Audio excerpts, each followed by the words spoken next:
Thank you, Kim.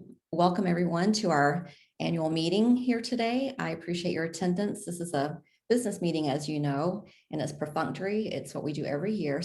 And you've all gotten access to the annual meeting booklet in your emails. I want to thank Irene Weber in particular. She was the woman who designed that and pulled it together graphically.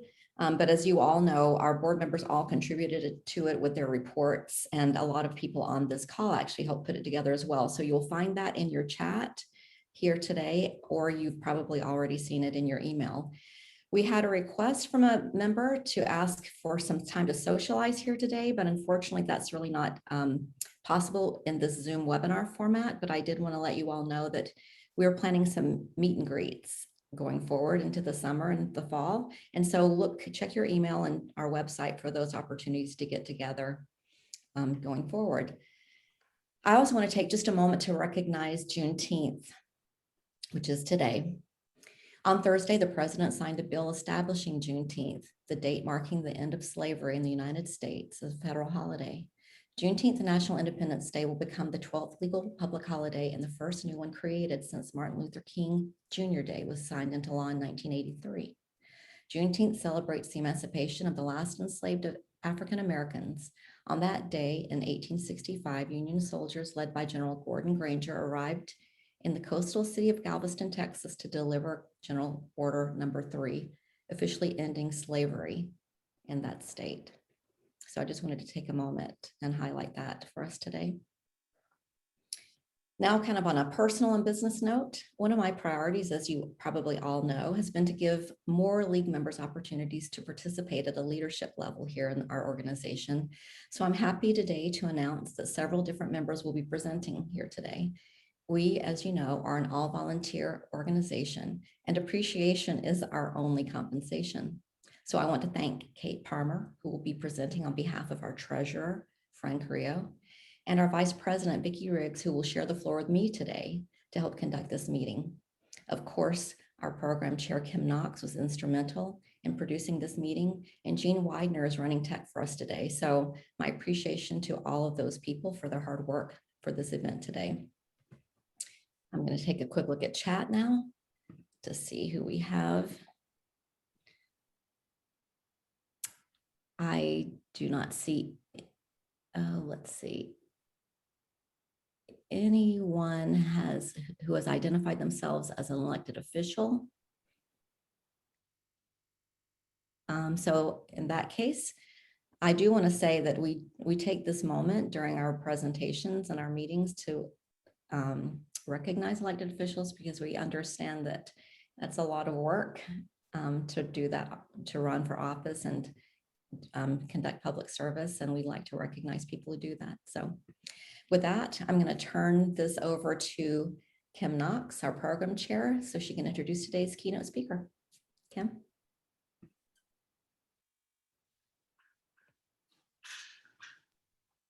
Sorry about that. I had a couple people emailing me saying they don't have a Zoom link, so I was just sending that to them, but hopefully they're all set now.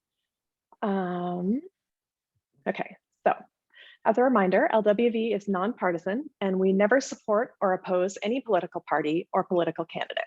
Our mission is empowering voters and defending democracy. We're honored today to hear from Susan Davis, who is a current member of LWV San Diego and also past president of this organization from 1977 to 79. She began her career as a social worker and served as a school board member, was executive director of the Aaron Price Fellows Program. She served in the California Assembly and in the US House of Representatives, where she had a reputation for being unafraid to work across party lines. In a recent article about her retirement from Congress, a columnist wrote, "In more than a dozen interviews with the Union Tribune, constituents, community advocates, and Republican and Democratic officials described Davis as someone who was authentic, dedicated, kind, cooperative, and above all else, a true public servant." After she delivers her remarks, we'll have a brief question and answer session. So please use the Q&A button in Zoom to submit your questions. Now, I'd like to introduce our guest speaker, the Honorable Susan Davis.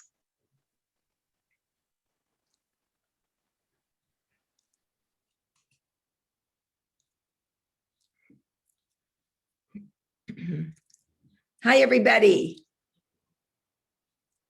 You can We can hear you. Go ahead. hear. Okay, great. I am really happy to be with all of you. And as you know, I've been an active league member for so many years, but not so much lately. And I'm just delighted to thank you for what you all do for the public good. You know, I'm forever grateful for the role members of the league played in helping me prepare and really be inspired to serve in elective office. We all stand on the shoulders of many women who took extraordinary risks to move our country and our community forward. When I'm asked about who influenced me and who my mentors are, I always mention the League of Women Voters. And people sort of look at me and are somewhat surprised. Of course, there are life-changing contributions that many San Diego women have made. And I just wouldn't be here without them. But for me personally, it is the consensus building meetings, the work that we did together on the election extras, the socialization with knowledgeable people throughout the city, bringing diverse perspectives to the table. All that made a difference in my professional trajectory. League gave me what I like to call as, quote, rehearsal time. That is so critical, like being comfortable speaking in public. And I must say, I never did get quite fully comfortable with that.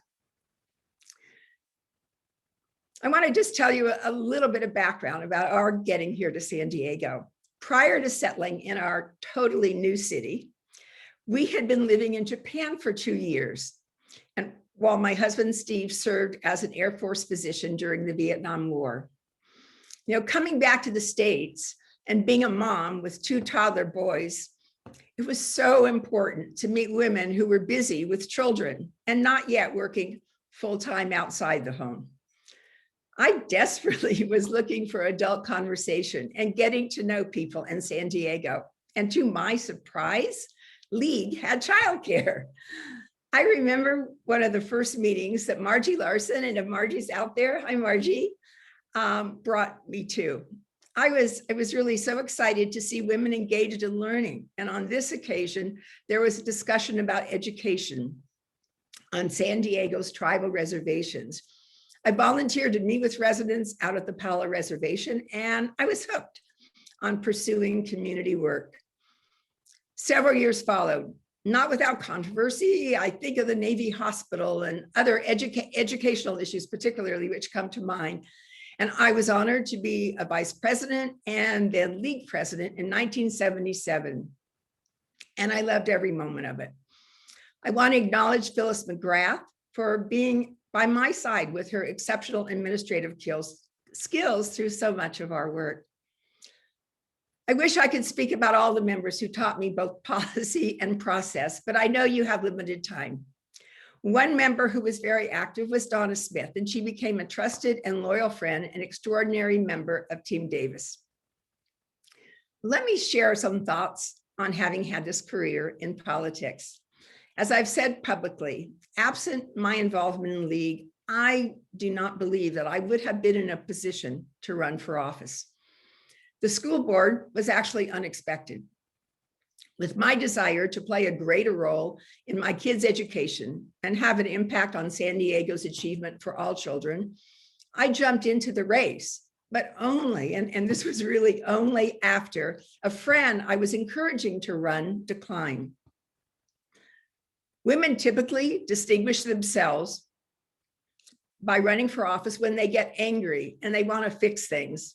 Well, I fit that description, but in a mild manner, League kind of way. Serving on the school board, though, brought me together on so many of my interests, and I worked, of course, with a very strong superintendent. I learned that I could have an impact not only on an individual level, but really on a much larger community. Bringing a healthcare center to Hoover High is an example that was extremely gratifying. And after 9 years on the school board, I decided not to run again. And I really did think that my elected office experience was over. In the last year of my term, I was asked by the Price family to develop and run a leadership program in memory of Aaron Price. One of the students was Todd Gloria. When I see the great things that Todd and many of the Price Fellows are engaged in, I'm really immensely proud. I say all of this to you to just acknowledge that we are always in a state of preparation on many levels. And this was an experience that was very transformative for me, and I think made a difference in how I approached political office. You might be surprised to learn that I actually turned down former Assembly Speaker or former Speaker Willie Brown when he asked me to consider the state legislature. Because honestly, I was really enjoying being the executive director to the Aaron Price program. But women in the legislature, particularly Lucy Calais and Dee Dee Alpert, convinced me that I could continue my interest in education and public service in an even more impactful way. You know, one of the ironies of serving in the California Assembly in the late 90s was that the people had voted in term limits. Californians had done that. And that only allowed serving 6 years, of course, in the lower chamber, but it also meant that the chairs of committees changed frequently. And as a new member, I certainly would not have been in a leadership post by my second term, but that's really what happened. And I was able to chair the Consumer Protection Economic Development Committee. We know that voters have since turned back the strict limit law, but by that time, and we know very well in San Diego, that women were advancing quickly to leadership positions. And that was really a good thing. I was working with my constituents during these 3 terms, of course, and not really planning for an elective move. But I was encouraged to challenge an incumbent congressman. And after much soul searching, I did agree. Once again, leaders like Nancy Pelosi, Barbara Boxer, Dianne Feinstein, and Lucy Calais went out of their way to be supportive. Running for Congress was different, was really different than running for prior races. Well, nothing like today. I had this constant pressure, of course, to raise money, especially since running against a popular surfer. The stakes were very high, and this was more partisan politics than what I had ever experienced. A few months after being sworn in 2001, I was in my office watching the news when the first World Trade Center tower was hit. Then came the second airplane and the shock at what a catastrophic attack had just occurred. While watching the TV screen, my staff and I looked and saw that the commentator who was on at that time was actually speaking from the Pentagon. And we ran down the hall to enter a neighbor's office and see smoke coming from the Pentagon from across the river. That day, as you can imagine, is seared in my memory. Having been appointed to the Armed Services Committee, I really could not have foreseen the gravity and the role of this committee. I jumped into personnel issues and was elected chair of the subcommittee when we advanced to the majority in the 2006 election. And Nancy Pelosi, as you all know, became speaker in a historic move. Being in the position of chairwoman gave me a unique opportunity to help our families grappling with deployments of loved ones in a war zone. It also gave me an opportunity to lead my colleagues in a bipartisan Mother's Day trip to Afghanistan over a 13-year timeframe to meet with our troops and the Afghan women who were making strides to bring peace to their country and good governance. You know, they continue to amaze me, and I often think of their being in League of Women Voters. Through my work with the military leaders, I was able to play an influential role in the repeal of Don't Ask, Don't Tell. With hard work, what could have really been an ugly and divisive battle became known as a non-event. I was so proud to stand with President Obama when he signed the legislation. I also served on the Education Committee. I was chair of the Higher Ed Committee as well. I was on the Veterans Committee and the Administration Committee, what we call admin, had served on admin, and we actually had jurisdiction over voting rights. I was able to bring forward the first committee vote for my universal no excuse vote by mail act. As you all know, COVID allowed far more of the states to help people access voting for the mail. But instead now of celebrating what an important opportunity that was across the board on many, many new levels, we're now witnessing the very opposite. As you are well aware, Congress's role and our job really as the first branch of government is to legislate and to represent constituents. And that takes, of course, many forms. And for me, it's always been important to stay in touch and listen well to what people have to say. Sometimes that can look like a gymnasium full of boisterous opinions that I experienced during the debate over the Affordable Care Act. But mostly, it really is those small meetings that we held in the office. In some of the most moving times, I felt as if ideas were exchanged and constituents and I together had a kind of aha moment. Often we would suggest resources or people for folks to contact where we had approval and interest. There's really no one way to carry out this awesome responsibility, but trying to bring people together on issues was always worth trying. Throughout my time in office, I have worked hard to develop relationships with my colleagues on the other side of the aisle. League taught me that. I have multiple examples of how those relationships developed into solid work. But I must admit that in the last 4 years, that became difficult. And I regret that the Congress, particularly the Senate, became known for being AWOL on many issues that in fact were solvable. The question all of us have been asked at one time or another, given what we've been through, is, that one, are you optimistic or are you pessimistic?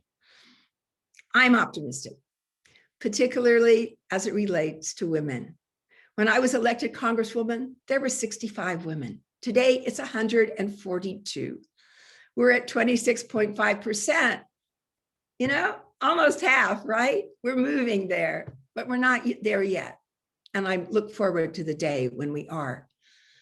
But what is as significant as the growing percentage of women is the representation of both urban and rural districts by women of color and Native American women. That is a testament to the hard work of our sisters, particularly those who have been engaged for years in this effort, and the necessity for all of us together to work together against attempts to roll back voting rights and voting participation. And that leads me to the importance of League. More than ever, League has been involved in fighting disinformation campaigns, even if we didn't call it that. You know that helping people see both sides of an issue gives them the wherewithal to make decisions based on more than hearing slogans. Technology, of course, and the media both help and hinder today. And particularly, I think the lack of civic education as a high priority in our schools contributes to an environment of one-sided viewpoints. League makes a tremendous difference in reaching out to those who seek more background and knowledge about the consequences of ballot initiatives and general concerns of our community. In closing, I want to recognize the fabulous people who make up Team Davis. One of them I know is in the audience, Jessica Meyer. Several of Team Davis members stayed with me throughout my 20 years in Congress, and others furthered their education and are changing the world today. I want to thank all of you for inviting me, for inviting my reflection on the honor it has been to serve all of you in our country Thank you for your important work on issues of great concern to our future and coming generations. We all have much to do. Saving our democracy is one of those challenges. Thank you very much. Thank you Thank so you. much. That was very enlightening and also really inspiring. And it makes me wistful for the days when politics seem to work a little bit better than they do now. So I appreciate your reflection. And to your point about your staff, it does really take a village to pull a lot of the good work we all do together. So I'd like to recognize your staff along with you and to thank them for their help and helping you be a representative for us.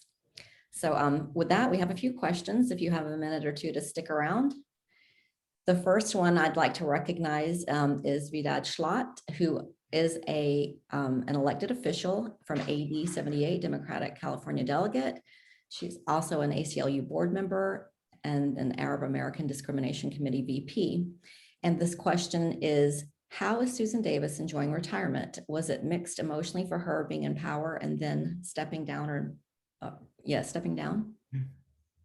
Well, yes, actually, it's kind of mixed, to be honest. I am enjoying having some free time, just being able to relax and read the paper in the mornings is wonderful. And I obviously, I miss the people. I stepped down on January 3rd. And of course, on January 6th, there was an insurrection. Not during my tenure, of course, but in many ways, I mention 9/11 because I think for a lot of the newer members, of course, who were not there at that time, that is a memory seared for them always. And I was very concerned about them. I obviously, as I was watching television, I saw many of my colleagues. I saw my housemate, who was very much in the forefront of some of those shots. And I really worry about our democracy as a result of that. But I'm really looking forward to getting involved in some issues that I didn't have a chance to work with as much. And so that it's mixed a bit. And when I see positive things happen, I'm just so excited for everybody because I know what it means to be able to get things accomplished. And I think they're doing that. And Nancy Pelosi is a tremendous speaker. So thank you for that perspective. Yeah. Kim, do you want to ask the next question? Yeah, so we have a question from League member Joni Halpern. She says, in the low-income community, you were known as a congressperson who always listened and did whatever you could to help, even if it was just writing a letter to an executive agency to subject a policy or practice to inquiry. Your staff handled these matters. Not all legislators have been able to do this. How did you select and train such a responsive staff? Oh, wow, that's a great question. I'm going to say that my chief of staff certainly had a lot to do with that because we worked together, but some of that behind the scenes work, I could not have handled 300 pieces of paper from people who were applying for a job. And together, though, we did create a pretty good system, I think, of trying to really find people who could do the job and really cared. I mean, that they just we bled public service. We would talk about that and that it's not, you don't always find that. And so we worked hard at it. And again, I just wanted to acknowledge Jessica Meyer, who's on the Zoom. And I don't know if any of the other members are, I don't think so, but I think you just get really focused about doing that. And then in terms of everybody working together, it was never a sense of, well, that's her job or his job, and I'm not going to do that kind of work. Again, I think that I'd like to think I set the tone for that, but I know that I think everybody who came onto the office picked that up, and we really worked together as a team most of the time. And I'm gratified for that. I would just say, I know Jessica's probably saying she's not going to say this, but I will. We did get an award from the first Congressional Management Policy forum that began awarding members after doing a really rigorous job of going through people who were applying to be part of the winning teams in the Congress. And we were very fortunate to be the first time that we tried it, and the first time that they did it, actually part of that. So thank you. I appreciate it. They were great. Excellent. Yeah, it does take a good staff. We have a quick question from one of our other league members, Miles Pomeroy. He's specifically interested in what you think the opportunities are for the two parties to come together and restore confidence in the government. Well, they have to. I don't think we have an option, actually. So everything that can be done towards that end is important. Not all of it works well. I actually heard this morning, some of you may have been listening to the radio NPR, that Vice President Kamala Harris had a dinner for a number of the members. And, that kind of thing is really helpful. It's interesting that in the last year and a half, because of COVID, members were not traveling together. They weren't even meeting face to face, for that matter, or they were near one another with masks. And I haven't thought too much about this, but I have a feeling that it certainly didn't help that members weren't able to engage in the kind of activities that they were in the past. It's not always easy. I mentioned in my remarks that I worked really hard at this, but in the end, even those relationships didn't really change people with how they voted, especially if they had great allegiance, to our former president. It was very, very frustrating. And they basically had told you that. So fortunately, I think we're starting to move, I hope, into a different way of discussing legislation. And I am hopeful that perhaps they can have a breakthrough in the Senate. We don't quite experience that, of course, because we don't have the filibuster over on the House side. Mm-hmm. But you just have to keep working at it, It's a work in progress. Yeah. Well, I want to thank you again. We actually have many more questions in our Q&A, and perhaps maybe you will join us at one of our meet and greets, and you can answer some questions in real life when we have those opportunities going forward in the summer, because we just don't have time now. Our members are very interested in you and your service, and I apologize to our membership who has continued to put questions in our Q&A. We just don't have time to answer all the questions today, but we'll see if we can make other opportunities for those questions to be answered. Great. So with that, I want to thank you again for coming and sharing your observations with us and your history, and particularly as it relates to the league. It's very meaningful to me as a soon to be past president to hear what you have to say about your league work and how it impacted you and informed your work going forward. Yeah, well, thank you very much. Thank you to everybody. I really appreciated the opportunity. Thanks. Great, thank you. I guess I'm going to leave because you all have work to do. We do. You're welcome to stay around and participate with us if you'd like. Otherwise, go enjoy your day. Okay, I'll stay on for a few minutes just to see how things are going. All right, great. Thanks. Thank you.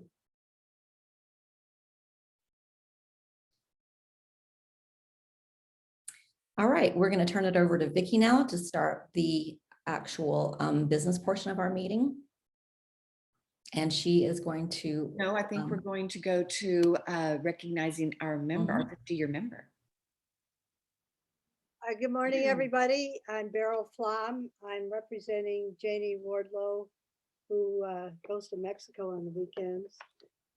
I'm here with Alice Yee, who is our newest 50-year member, and we are giving her an award today. Alice, that's for you.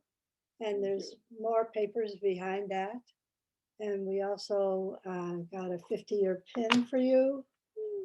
And some flowers I'll get in a minute. But anyway, Alice has been a pioneer in women's issues, women's rights in college particularly. And we are honored to have her in our league now and are celebrating her 50 years in the League of Women Voters.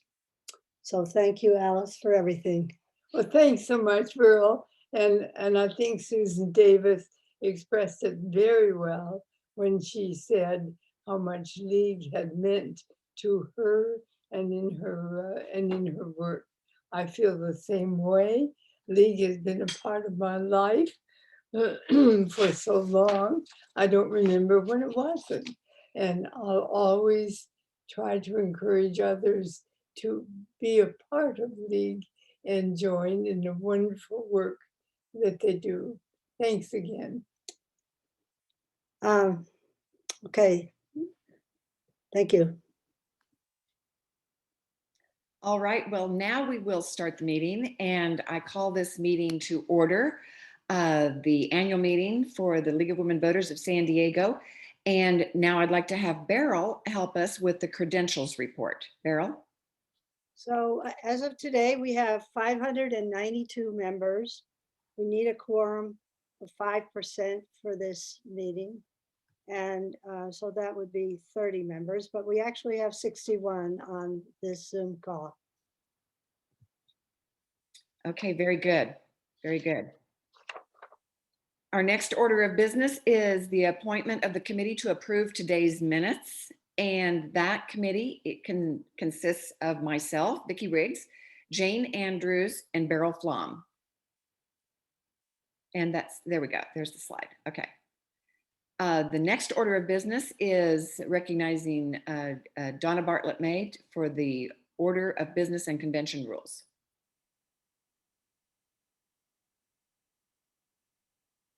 Donna. Okay, are we going to put that motion up, please?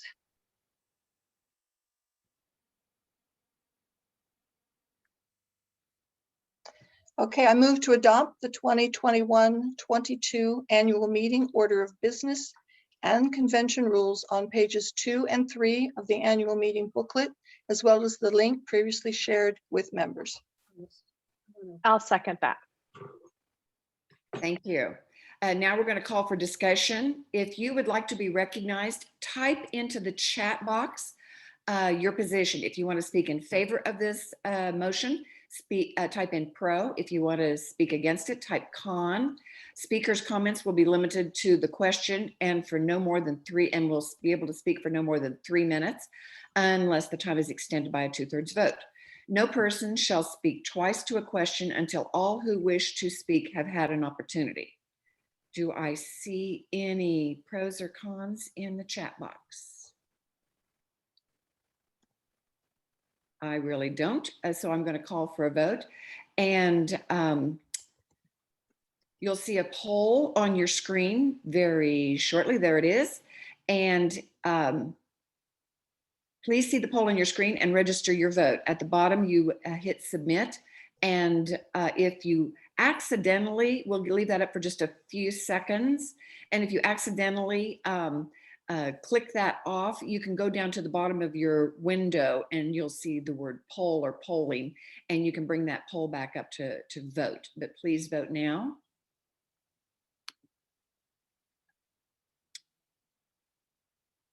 And do we have the results of that vote?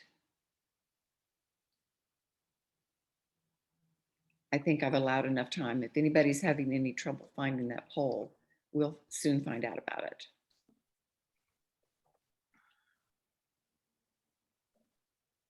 There we go. Okay, the motion passes with 100%. All right, thank you very much. Now I'd like to move on to the next order of business, which is the introduction of our people that help us run this annual meeting, and that is our parliamentarian, Kay Reagan, our timer, Janelle Van Dusen, and our secretary, Donna Bartlett May. Very good. And now, Donna, would you like to present the minutes for the 2020 annual meeting? Yes, each year, the committee that is you just formed reviews the annual meeting minutes and approves them. And we just come back at the following year's meeting to tell you that the committee did approve those minutes. So last year's committee consisted of Beryl, Flom, Vicky Riggs, and Julianne C., and they did approve last year's annual meeting minutes. Thank you. Thank you. Now in our next order of business is the treasurer's report, and Kate Parmer is going to give our treasurer's report. Kate?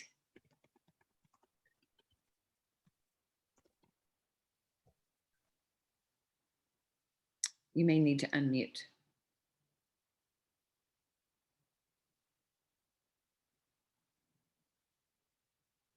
Okay, she says, I'm here, but can't talk.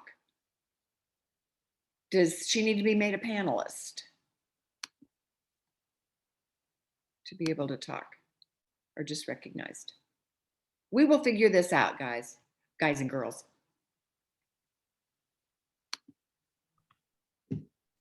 Wonderful, thank you. There she is. Great. Okay, well, hello everyone. I'm Kate Parmer. I am a board member and co-chair for the Youth Empowerment Committee. I'm filling in for Fran Carrillo, our treasurer. As you all know, this was a strange year in general, and it was no exception for the league. Before I go into details, though, I'd like to note that we are still in the midst of our fiscal year, which ends this coming June 30th. As such, today we will be discussing our financials through the most recent month, which has been reconciled and that the board was able to review and accept prior to publication of the annual meeting, which was March 31st. So the financials we'll be going over today are through March 31st. As is our protocol, though, you will get a full year-end reconciled report in your July voter. Like the State League, we're working on getting our financials to match standard nonprofit reporting, which is a functional type of reporting to make tax returns and things like that easier for nonprofits. So our financials may look different than they have in previous years. So let's talk about our income and expenses this past year. For our income, and please feel free to follow along in the annual meeting guide as well. All of this information is in there as well.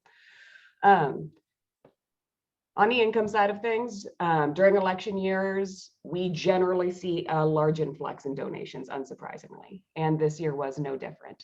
Donations increased this year due to the presidential election, as well as the league's 100th year anniversary.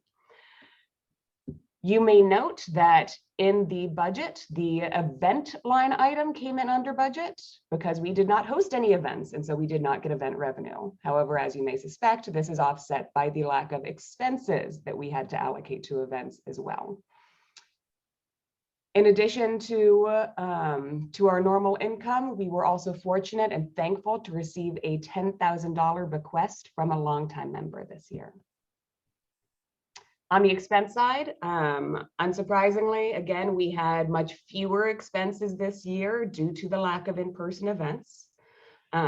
We anticipate our expenses will continue to be low, if not lower, over the last 3 months of the budget.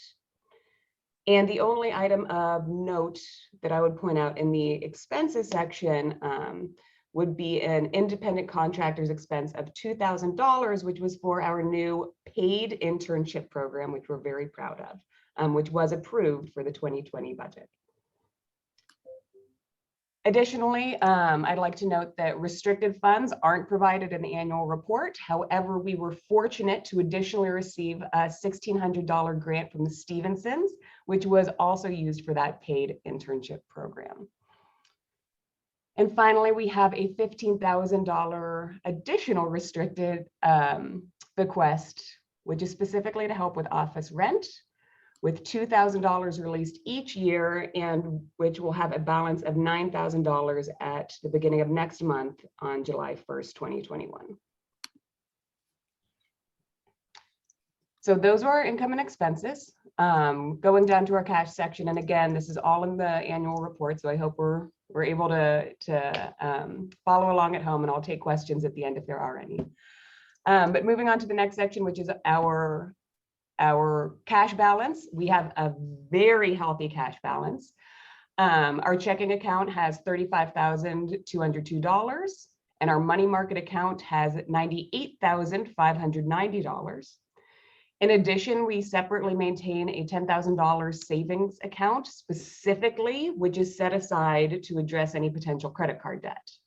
With that being said, that $10,000 never actually drops below $10,000, and it is what we consider to be quite a safe level, as our average monthly credit card expenses are only around $250 to $800 a month. In addition, we have 2 CDs, which are doing well and totaling just over $61,000. So overall for this year, we performed significantly better than budget. Again, as of March of this year, we had in the budget anticipated carrying over $8,000 from savings, but it looks like we are not going to have to do that. As of March, we in fact posted a net gain of $39,500. So those are our highlights from the treasurer's report. With that, I'm happy to answer any questions. We do have a question from one of the panelists. Neil Larson has raised his hand. Could we unmute Neil so he can ask his question?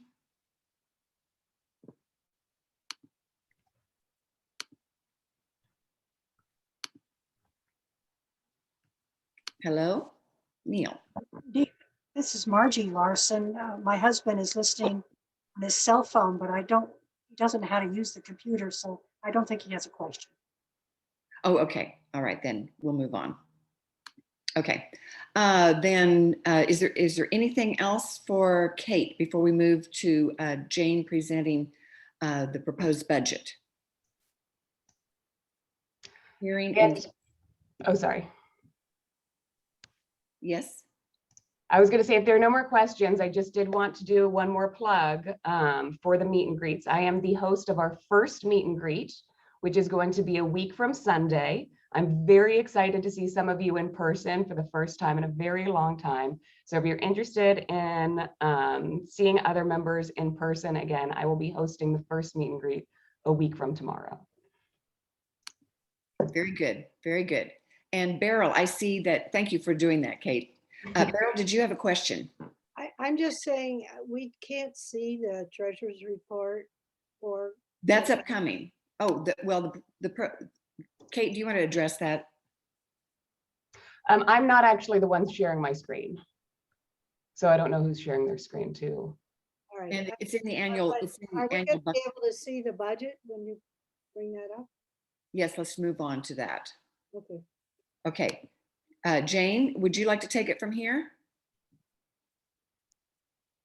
Jane Andrews. Let me get unmuted and videoed. Okay, there we go. I would like to share my screen, and I believe that I was going to be given permission to do that.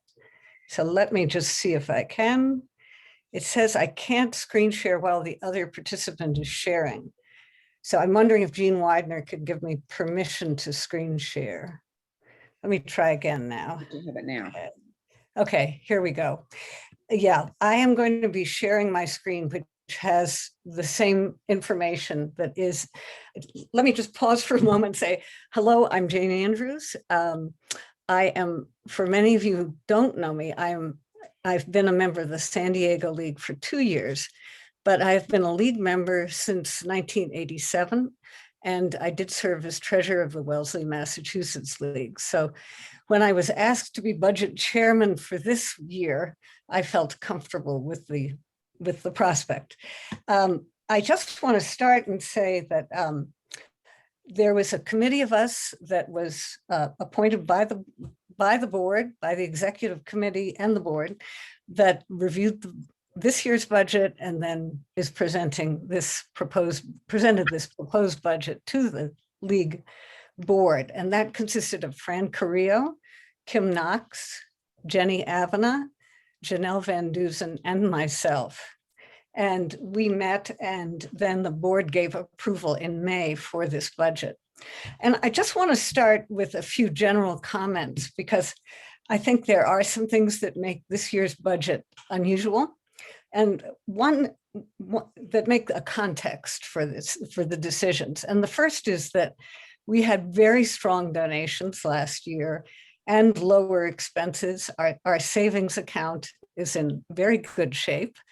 So I think it gave us a sense that we could be perhaps more generous than in past years, and that it made sense too. The second is, as Kate said, there is a reorganization of the budget. And I know that in past years, it's been more by different committee, et cetera. But this is part of it being a more functional report. And I want to just show you that on this screen, that this is what all of you have been given for the in the annual report. But there is a budget detail. And I think anybody who wants this kind of detail can have it. So as you can see, it breaks down into, this is the general operations. We have administration, fundraising, membership, and then this is the different portfolios. Oh, by the way, there's tech, marketing, and membership on that side. So this is the general operations total. Then we have program, tours, SIPs and civility, voter empowerment, internship program, youth empowerment, public policy, sustainability, immigration, education. So this is what ends up in the right-hand column in the summary. But I do want everyone to know that this has been reviewed by each program. It's just instead of, for example, for program, we've broken out what is beverages, and we've broken out what space rentals. So it's more by function than by committee, although we have done that also. I just want to make a few comments about what is new that is larger in terms of expenses. So one of them is that there's $1,000, which would be for equipment to enable us to have hybrid meetings, so that we could have more meetings where some people were present and then others could be on Zoom. And this seems like an important investment. We have our software expenses are about $3,000. It's quite a jump up from the past, but given that technology is what has made us run in the past year, this is essential. We also would like to spend $1,000 so that we have interpreters more at our meetings as when requested. We think that's an important part of our DEI initiative. And then there's a larger fee in accounting because we think that makes sense given the size of the league, et cetera. So I'm going to just walk through this budget, and I hope it's helpful to have it on the screen. And let me sort through my notes.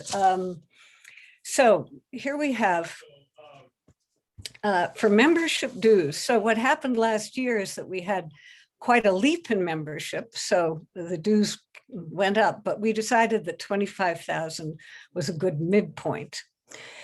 Donations, again, we saw that this was a huge leap last year, but we broke this down in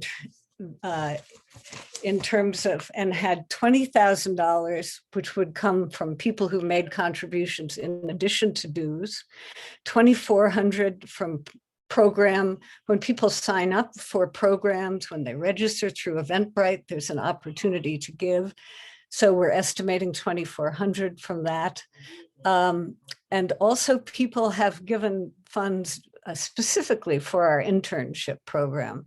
So those additional numbers were added in, and we came up with 24,100.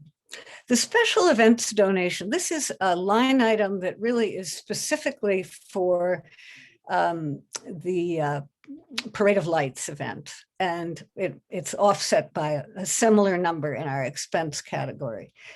Event and program income, so 27,000 of this is estimated income from what we hope will be 9 lunches either at Tom Ham's or elsewhere. We are planning at this point to resume that in September.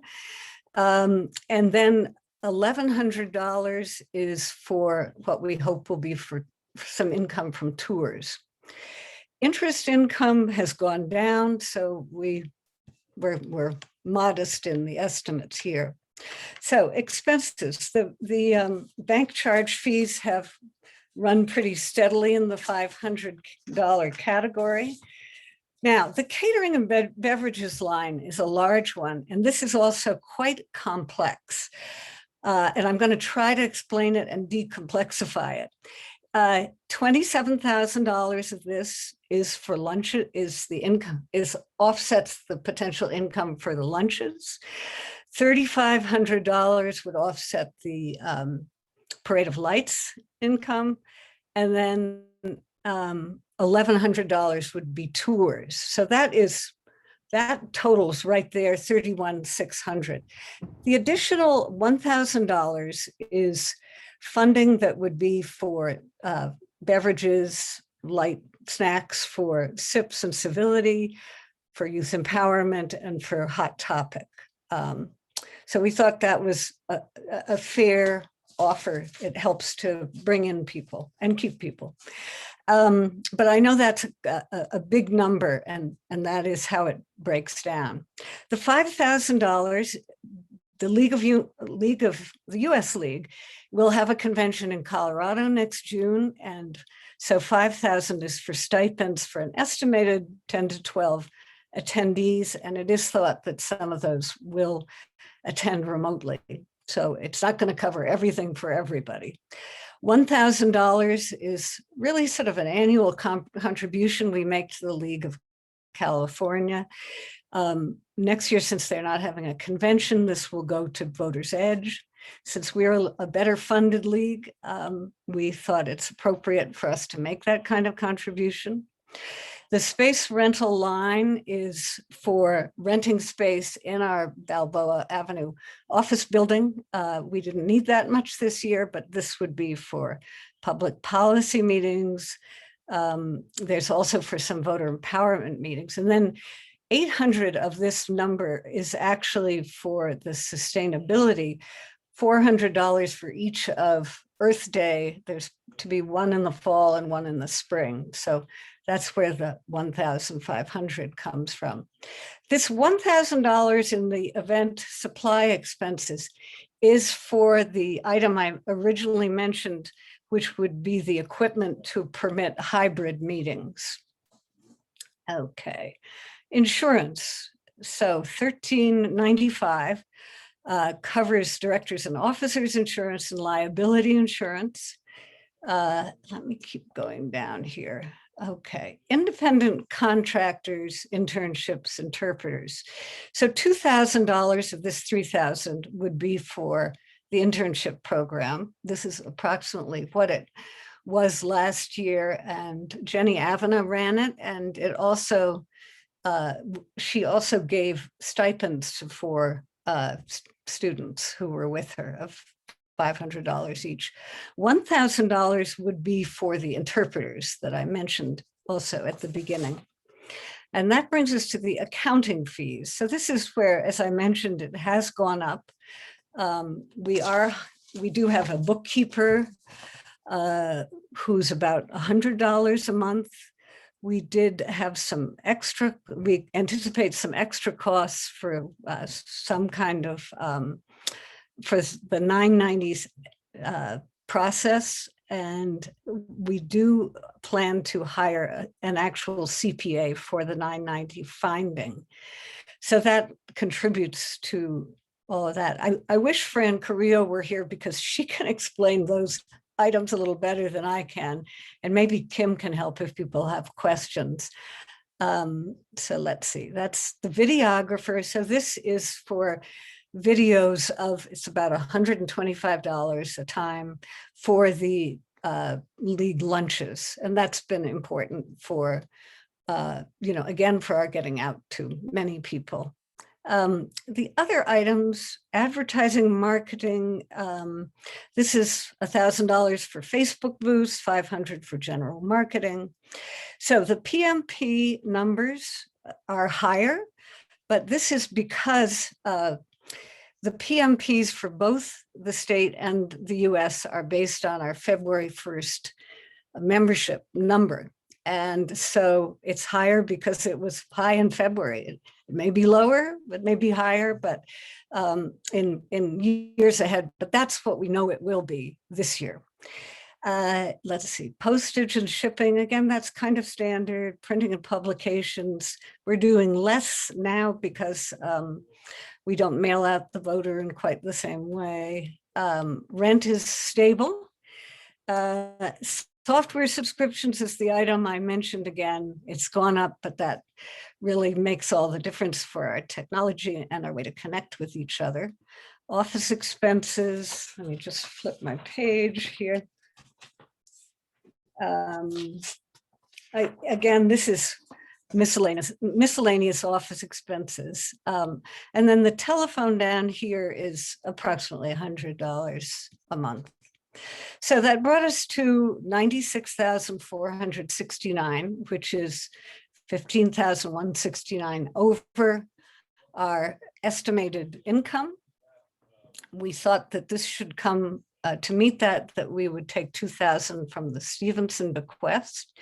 And then since our savings is strong, we would use that of 13,169. So that's my presentation. I'm glad to take questions, and Kim Knox is here and can help out too. So Vicky, do you want me to call on people, or I see Widad Schlati has a hand up. Yeah, she had her hand up. Go ahead and take her question. Okay. And so Jean will unmute her, I believe, for that. Hi, can you hear me? Yes. Yeah. My question is not related to the budget and what you just presented. Thank you so much for it. Is it okay if I ask a question on another matter? Vicky, I'm going to leave that to you. I believe we'd like to take questions for this topic only at this time. Okay. But maybe type it into the chat and we'll try to get back to it or recognize you later in the program as we get towards the end. Would that be all right? Okay, thank you. Oh, thank you. Okay, do we, and Beryl has her hand raised. I think she has a question about the budget. Okay. Can she be unmuted too? I'm unmuted, I think. Okay. Yes. Okay, first of all, the Earth Day has been canceled for September. So how much money was for that? Okay, we weren't aware of that at the time that we voted. Right. The board voted the budget. Okay, but I would like to make a motion that I put in the Q&A because I'm not able to put anything in the chat. So, Can you just tell us orally what your motion is? The motion is to add $1,500 to the what do you call it? Catering and beverages to cover some of the cost of the meet and greets. And what I'm saying is we could take whatever the amount was allotted for the Earth Day to offset that, plus some from reserves. Okay, I think, Janie Wardlow and I did talk a day or so ago about this, and she would like to use, have some funds for membership meetings for new members. And we're also not sure what the meet and greets, how much the meet and greets are going to bring in terms of people. I mean, I'm certainly going to have one myself, but I'm not planning to request funding for it. So Janie and I decided that maybe it was best to just put this on hold and review it as a board in July. Yeah, I remember that discussion as taking it to the board to do some special funding requests instead of making it a budget request at this point. Am I correct on that, Jane? That was the understanding I had with Janie this week. You know, I feel like, you know, some of these shifts the board can make as a group responsibly. Yes. Meryl, That does that, was decided at the greet meeting, but I don't care. Okay. okay, so as long as we get funding for the meet and greets, that's what you're concerned about, correct? Yeah, I think we should. Yes, yes. I think there's a plan for that. Yeah, but I don't think, you know, it's up to each hostess too. But I think you're right. The league supporting it is helpful. Jane, there's a question about what does PMT stand? PMP. Oh, very good question. So this is very league. It's per member. Oh, somebody's going to have to help me because I can't even think. Per member payment, per member payment. So this is a fee, and I think this is where I actually will break this down for you because I think it's helpful. So this is for the League of California, charges for each member $28. And for the League of Women Voters US, it's $32. And then if your partner is with you, then it's less, and honorary members are $0 and student members are $0. So this is a, part of what every league in the country has, is that they also pay a payment to the state and to the national for these reasons. So I hope that helps. It's often confusing. Yes, and Jeannie Brown has her hand raised. Okay, and now I'm trying to get, okay, how do I get out of this? Am I unmuted? Yes, you are. Okay. Yeah. Yeah, I didn't think of this ahead of time, so I apologize. When we go to the program, we may be voting to have a couple studies. And are there funds in the program that would be available for those studies? I don't think they'll cost very much, but as far as paper and Xeroxing and things like that might come up. I'm sorry that I didn't think of this ahead of time. We didn't discuss that as either as a budget committee or as a board, but because there weren't any planned studies at that time. But it does seem to me that some of that could come out of the office expense line. There is a pretty general office expenses line, printing, postage. And I think also there is a substantial savings. So I would assume that the board, depending on what the study proposals are, could review that at the time.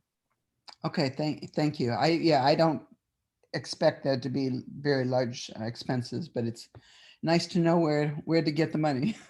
Right. All right, thank you. Are there any others? Exactly. If we're ready to move on to keep. No, Margie Larson. Okay, Margie. Okay. In the past, we've had a paid office staff worker, and we had to pay insurance for that and all. Right now, is that all done by volunteers and don't have paid staff? Yes. Yes. Beryl Flom is one of the big names, but this is true. Well, we don't have a paid staff. All volunteer. We're paying quite a bit for the bookkeeping and accounting sides of things. That helps. Yeah.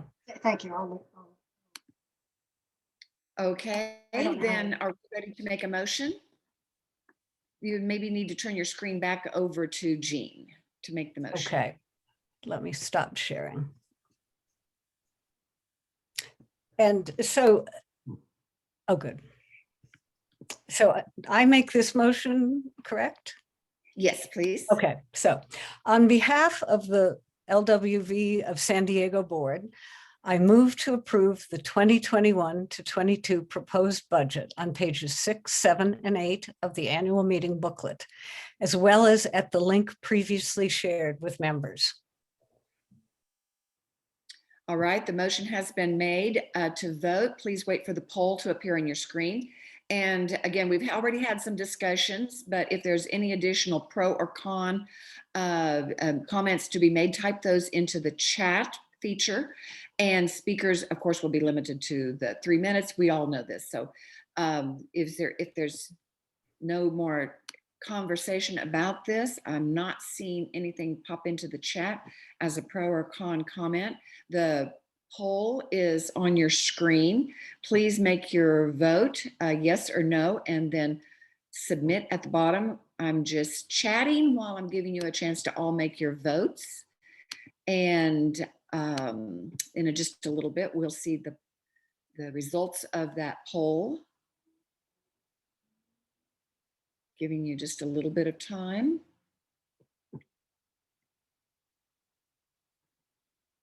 All righty, 100%. Thank you all. What an agreeable group. And I think Jane did a wonderful job of laying out and explaining the kind of the new reporting that we're doing. Immensely hard to do this, and Jane's help and the committee's help and everybody's help has made this a really wonderful report. Thank you, Jane, very much. Thank you. Okay, then let's see where we're at. The budget. Okay, program. Yes. Kim. Thank you. As you have seen in the booklet, we are proposing an update study of the housing position, specifically on eliminating single-family zoning from the city of San Diego, an update study on the police position, and a study on environmental justice. Next slide, please. On behalf of the LWVSD Board of Directors, I move to accept the proposed program for 2021 to 22 as printed on pages 9 and 10 of the annual meeting booklet, as well as at the link previously shared with members. All right, the motion has been made. Again, we're going to give you a chance to comment on this with a pro or con statement, typing that into the chat. If you have any comments on this, again, all of the information is in your workbook that was sent out. I see Beryl's hand is raised. Beryl?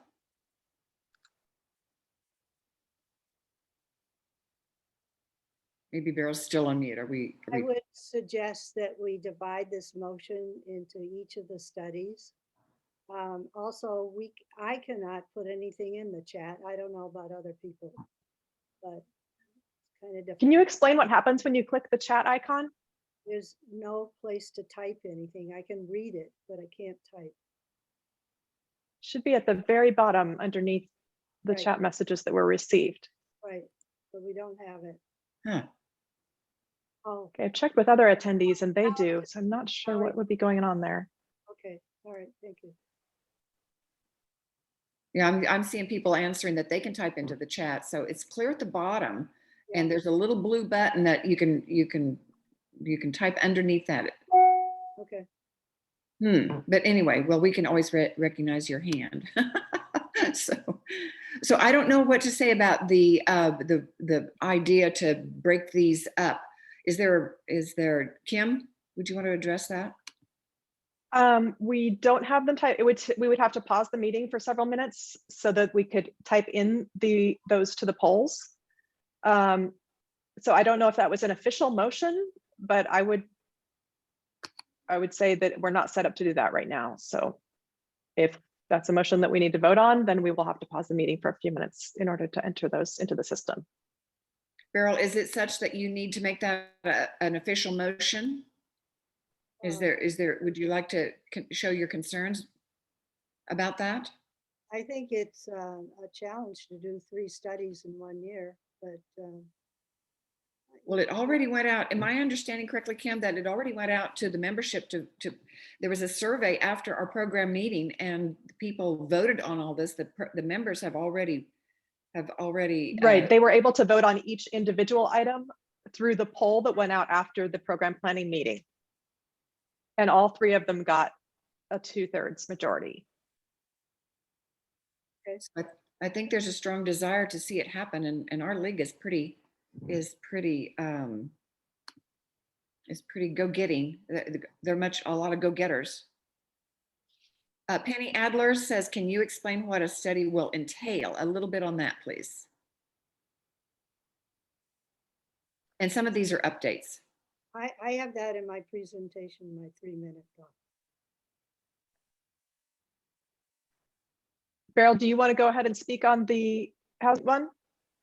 Well, do you want to answer Penny's question?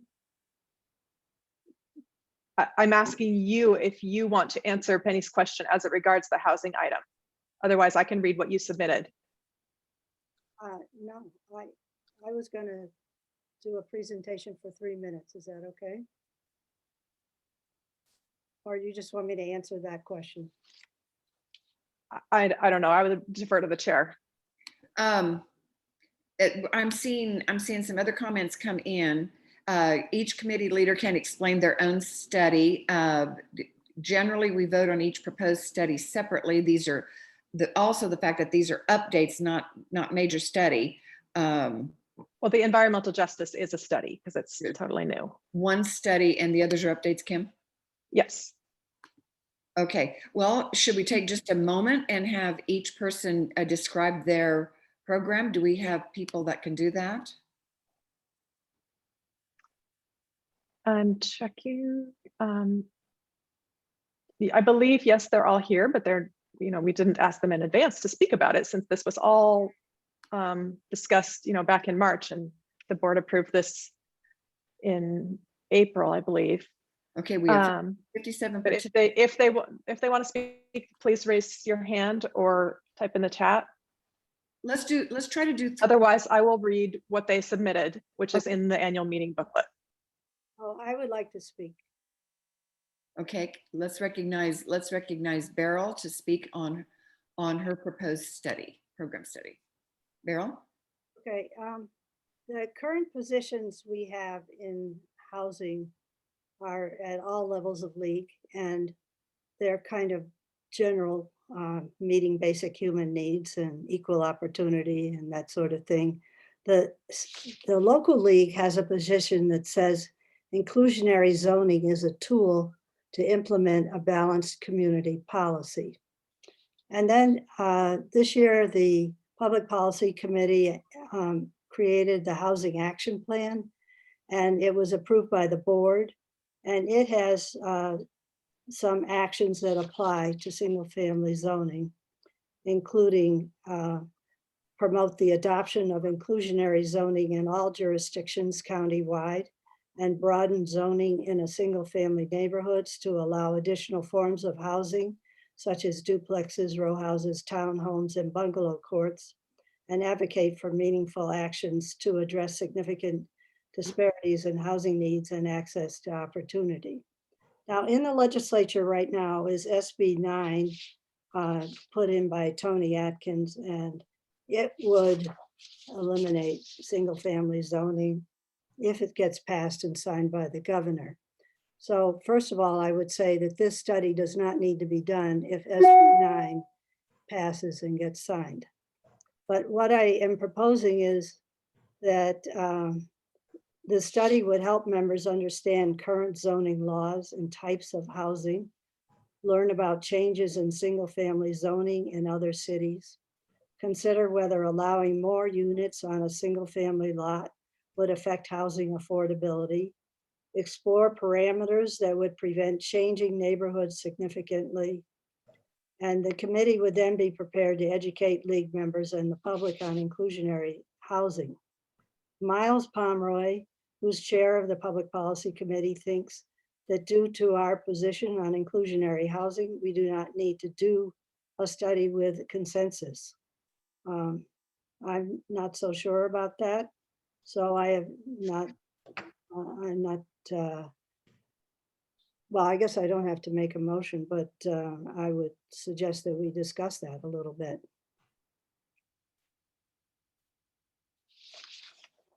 Thank you. And we have Miles that is able to comment on this with his experience. Miles, would you like to speak to this? I know you're unmuted. I understood you were unmuted. Can you hear me? Yes, we can. Oh, good. Okay. Thank you. So, excuse me, I understand what Burl is proposing. We do have our positions are stated very broadly in order to enable the league to respond to changing circumstances. And this single family housing issue is one that just emerged over the past year. And I don't think it's one that our current adopted housing position necessarily anticipated when it was adopted years ago. And in fact, our positions cannot anticipate every issue that emerges over time. That's one of the reasons that we did our housing action policy, which is intended to bring different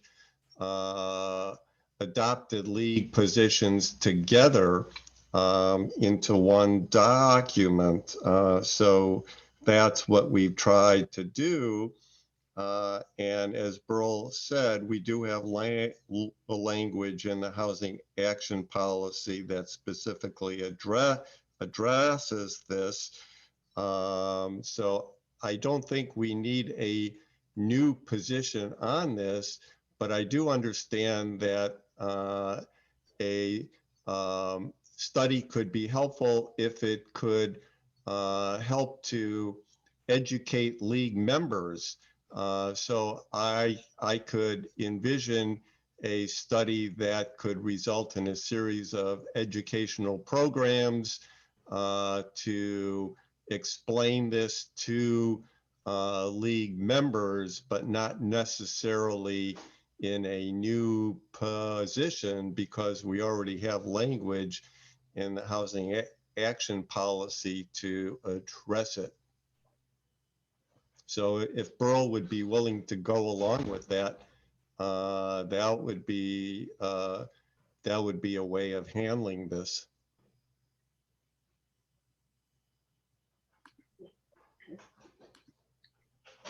Okay.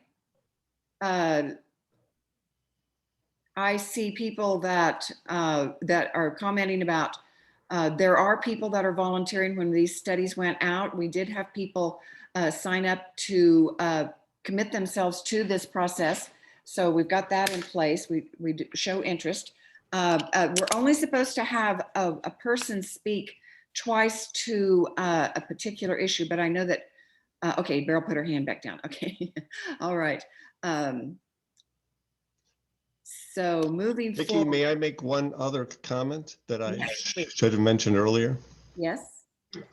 When the program committee recommendation on this study was adopted back in March, the housing action policy had not been written yet.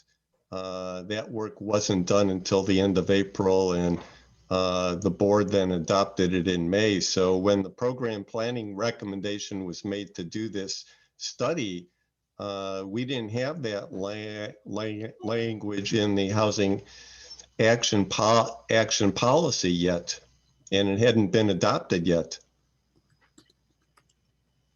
Okay. Okay, and I saw a message from Kim that said that we can take these as three separate questions, but let's see if we have a consensus for moving forward on these as one. The other two proposed programs, Kim, will you help me with bringing on the speakers for those other two proposed programs? Yes, go ahead, Ruth. Good morning, thank you. The proposed study on environmental justice will actually begin as an area of emphasis without precluding where we want it to go. We'll start by using the League of Women Voters California definition of environmental justice and climate justice, as a lens for our advocacy work, for education, for directing resources, and for the direction of our sustainability committee as we monitor individual projects, community plan updates, and air quality regulatory changes. We'll also use environmental justice as a lens to assure that resources are citywide appropriately distributed and to help us lift voices in the community without presumption. Our CIAC committee hosted a caucus on environmental justice for the state convention, which is actually now posted on our league website. And according to the feedback we received, the only league work in the state of California really being done in this area is on affordable housing. But there was a lot of interest in emphasizing this issue statewide. So I really see that we could take the lead in doing this. Thank you. All right, and the third proposal?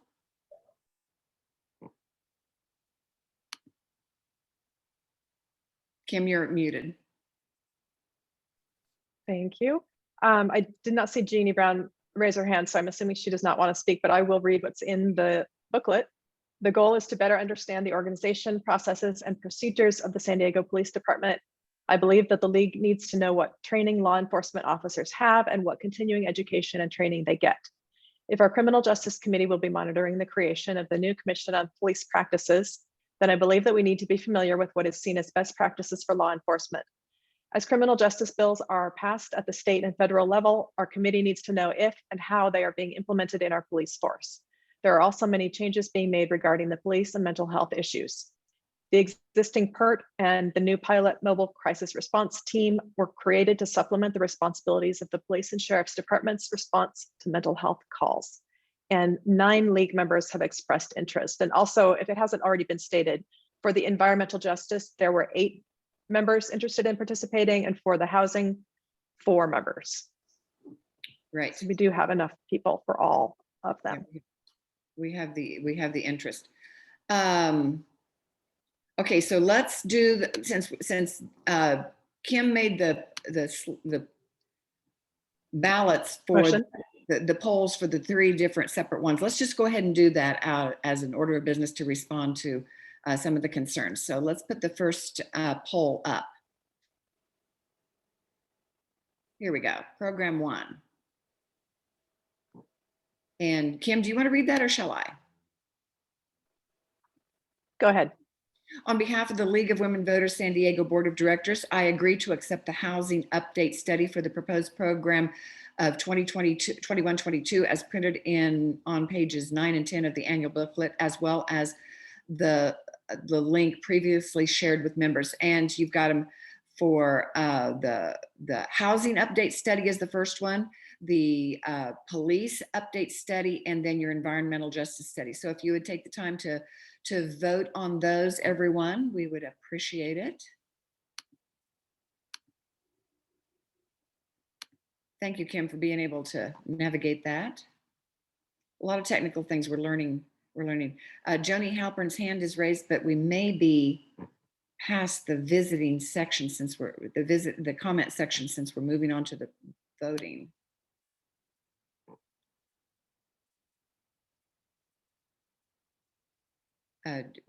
Shall we recognize Joni for just a quick comment then? Let's wait for the results of the vote. It should be done any second. I'm new to administering Zoom events like this, folks, so don't hesitate to type into the chat if you've got something, and we'll try to respond as best we can. Keep up with everybody. I made a comment in the chat. That's enough. Okay, thank you. Thank you, Jenny. Yes, I see that comment. That's true.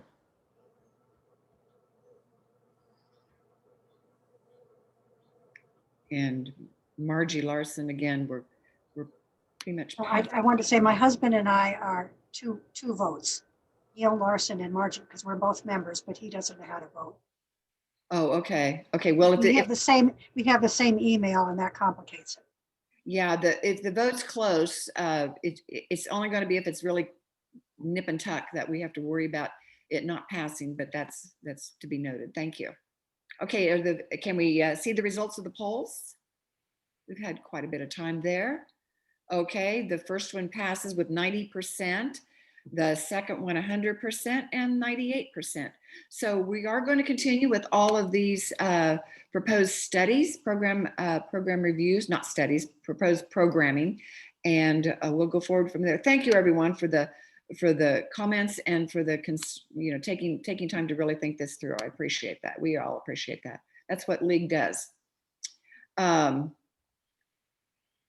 Now we're going to presentation of the, let's see, the position review. Beryl, we're back to you, Beryl. Local positions. And we need the slide.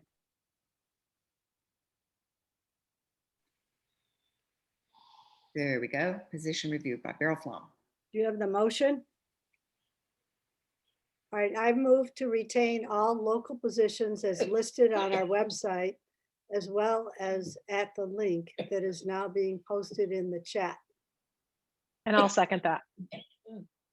It's been moved and seconded to retain all our positions. Again, if there's anybody that would like to speak to this, type pros or type con, depending on your thoughts, into the chat. And those have all been sent out to you in the booklet, the wonderful annual report program that we sent out. Well done, and contains all this information. I don't see anybody commenting, so shall we move to the vote? There we go. To retain all the positions, mark your ballot.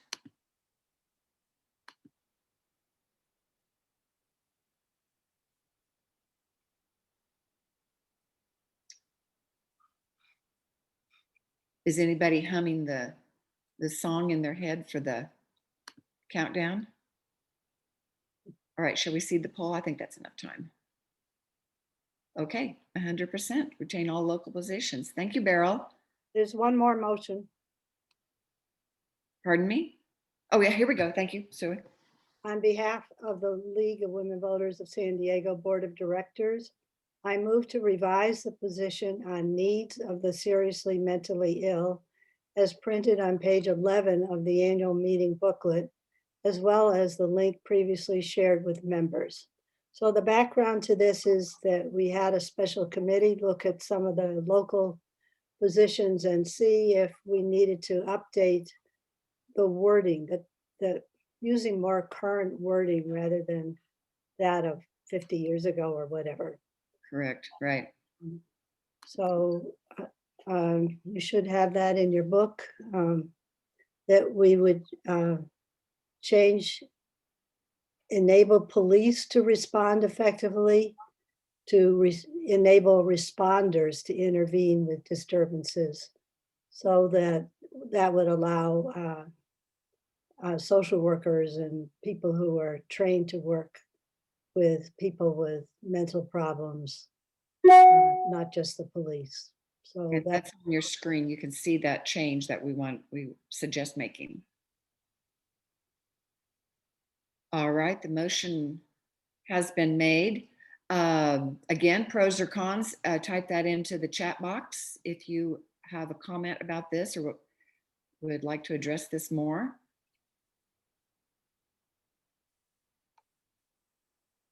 I'm not seeing anyone, so that sounds like it was pretty easily understood. Okay, let's move to the vote. Here we go. Please mark your ballot and hit submit.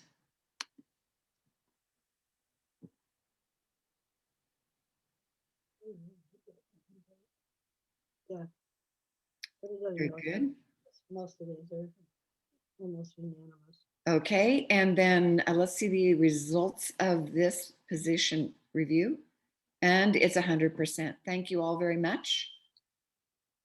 Very good. Very good.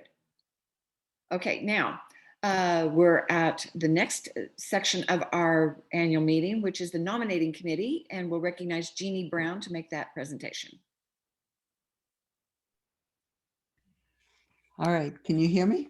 Yes. Yes.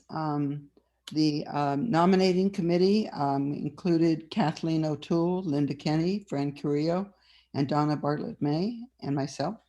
And we worked very hard to find some wonderful, we have such a wonderful membership. And it was we had a good time trying to come up with all of these people. The report is on page 12. And these are the slate. So for President, Kim Knox; Vice President, Lori Thiel; directors, we have Jane Andrews, Janie Wardlow, Kate Palmer, Mike Barrell, Gene Widener, Chris Hageman, Ann Hoiberg, Karen Lee Robinson, and Nandita Carr.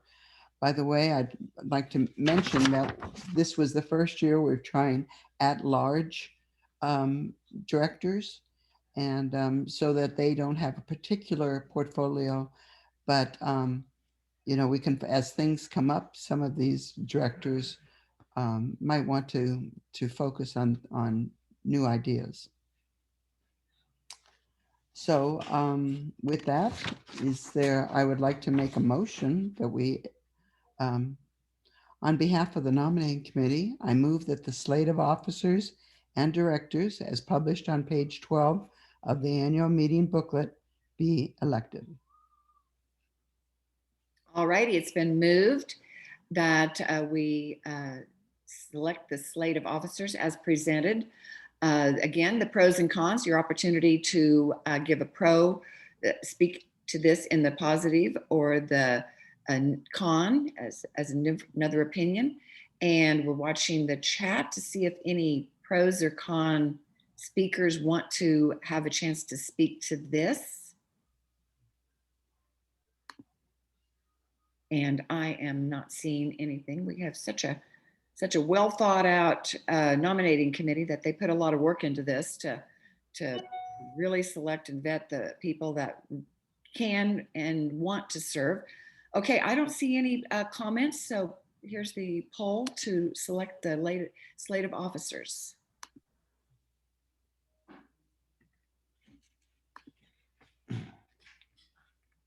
Okay, giving that a little bit of time.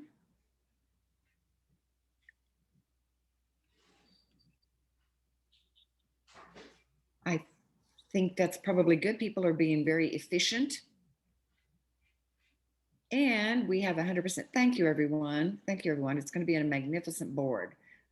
Some new people and some continuing people, and it'll be wonderful to see how we move forward for these next years with our newfound skills that we've developed through the COVID.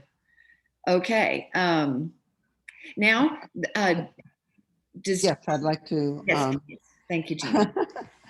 Yeah, those are all 2-year offices. The nominating committee is new each year. So on behalf of, but that is also part of the nominating committee's job, is to find 3 people that are not board members who will serve on the nominating committee. There are always 5. After the new board is seated, then they will choose 2 more people to join them.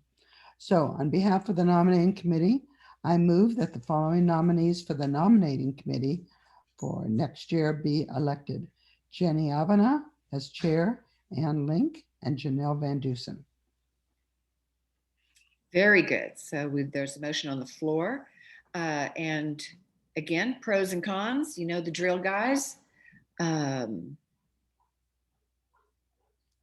Let's go ahead and move to the poll. I think that's pretty straightforward there. Okay, make your vote.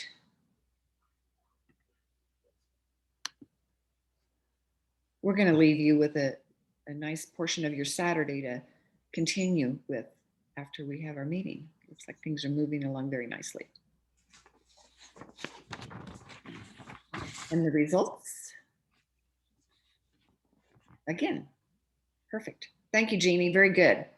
Thank you. Okay, now we're looking at the changes to the bylaws, and I'm going to pass this back to Kim.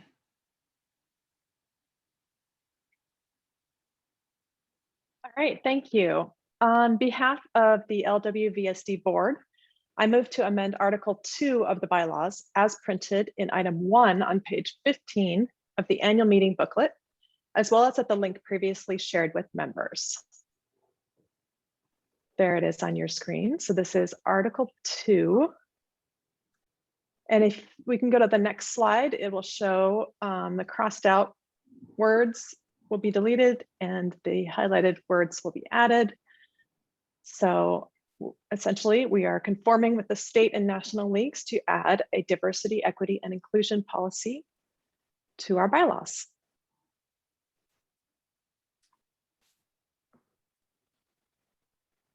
All right, if there's any comments about this, the pros and cons comments should be going into the chat box. We'll watch for that for just a second.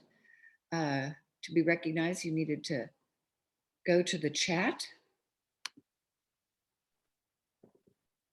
We're not seeing anything yet. All right, let's move to the vote. Here we go. Mark your ballot, press submit.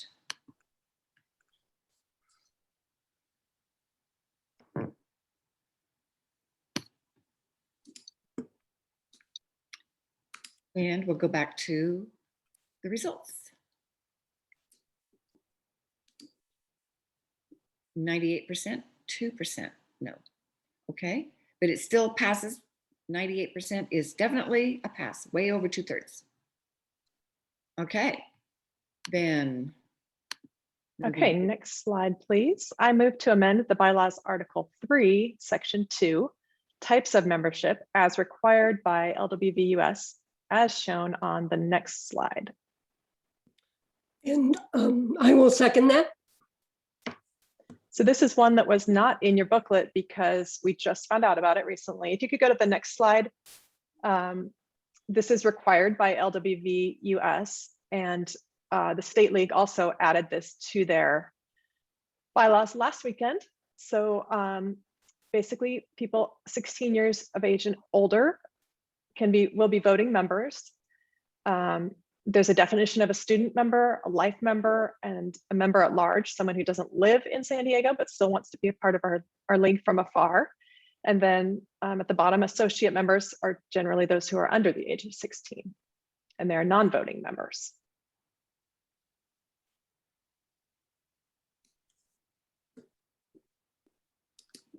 Okay. Pros and cons, let's see. Oh, I saw one person that said not enough time to enter a note. Okay, well, make sure we just leave a little bit more time. And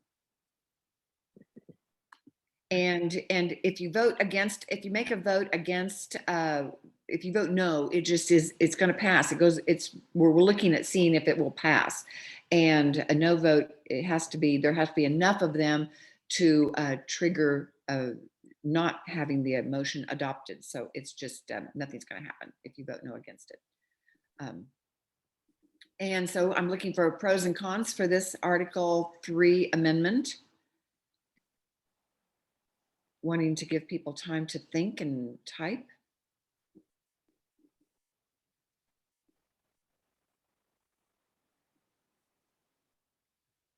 Again, that one was one that was not in your booklet, but we gave you the information right there and you could see exactly what we were changing.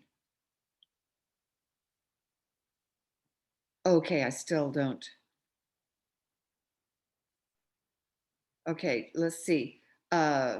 We wouldn't be in compliance. Could we lose the blessings of the, oh yeah, what would happen if we didn't go in compliance with the League of Women Voters United States? What would that be? What's the downside of that? I don't know. We were told that all the leagues have to have the same first 3 articles as this national and state league do. If the membership were to vote against this, the board could vote to adopt it to stay in compliance. Thank you, thank you. And we have a hand raised from, okay, and I have one from Joni. Is it possible that sometimes a discussion point can change minds? Well, sure, yeah. If that's why we ask for the pros and cons to speak out for or against an article or an amendment or a motion, so that before we vote, we can listen to everyone. So that's why we want to have that opportunity for people to speak for or against a motion. And then we do have Beryl's hand raised for this. I'm just wondering if this is in compliance with our bylaws that has to give voting members 30 days notice before we vote on something. Oh, parliamentarian, I'll lean on you for this. Since it was required by the National League and acted on by the state, I think we are in good form to go ahead and approve it. Actually, it is an expectation. And so if it means that we'll need to modify other documents, we can do that accordingly. But initially, we are approving what the National has asked that we do. Very good. All righty. And Joni would like to make a comment. Joni Halpern.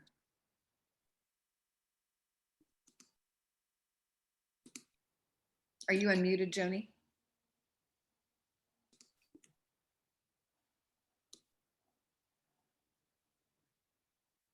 Jean, can you tell if we've unmuted Joni?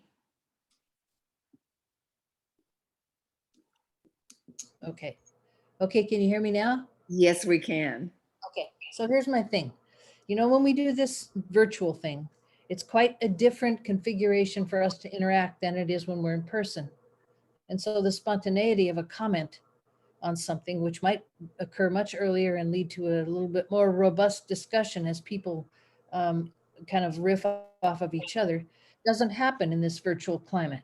So even though I understand that you're saying, heck, it would have passed anyway, so we're just looking at total numbers versus, you know, total numbers, I still feel that we have to have a little bit of respect for the fact that we're in a different environment and we have a different milieu in which to exchange ideas. So this is much more, how would you say, efficient in terms of time, but it's not, it doesn't lead to the robust discussion that sometimes occurs in person. I just want to say that, okay? And so I'll encourage, with that, Joni, I'll encourage everyone to make your comments in the chat for an opportunity to speak. So please, if you've got something on your mind, do go to the chat box and type a pro or a con so that we can recognize that we can get that discussion. Widad's hand is raised, but she also typed in a comment. Would you like to speak to this, Widad? Or thank you for the program today. Let's just recognize her. Can you unmute Widad? And I hope I'm pronouncing your name right. The comments do have to be limited to the question. Oh, okay. All righty. Thank you. All right, then we'll go back to that. We'll go back to that later. I see. Thank you. Thank you, Kim. And there's a comment about whether we could vote on this.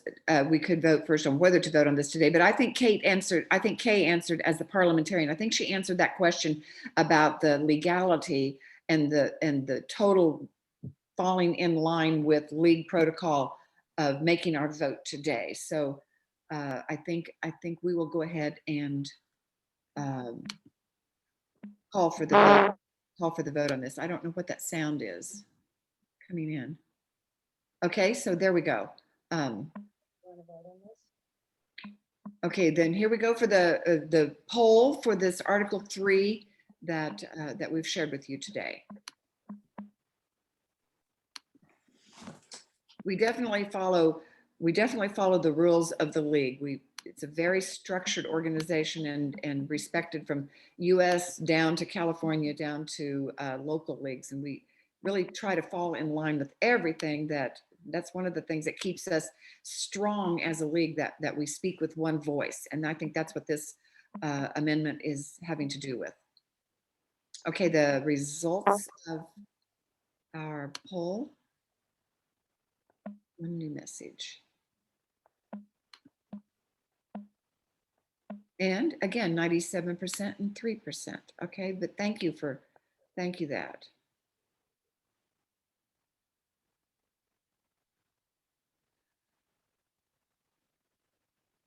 And so we'll get back to some of these questions that are in the chat at some point.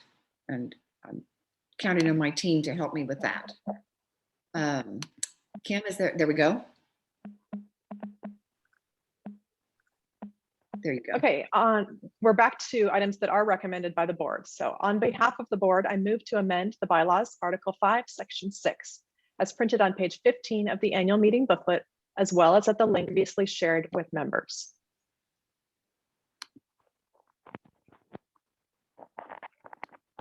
And this adds a section.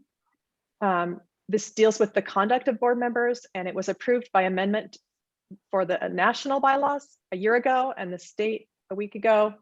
But our local bylaws do not contain that provision. And this would bring our bylaws in line with standard nonprofit governance best practices to mitigate risk. So in the unlikely event that it is needed, this gives authority to the board to protect the organization's brand and reputation if necessary. So as you can see in the highlighted section, it would say that board members are expected to carry out applicable laws and regulations, as well as league bylaws, mission, policies, principles, positions, standards, and procedures. Board members who do not shall be counseled by the president or the executive committee. If violations persist, the board member may be removed from office by a 2/3 vote of the board of directors at a regular or special board meeting, or the board member may resign.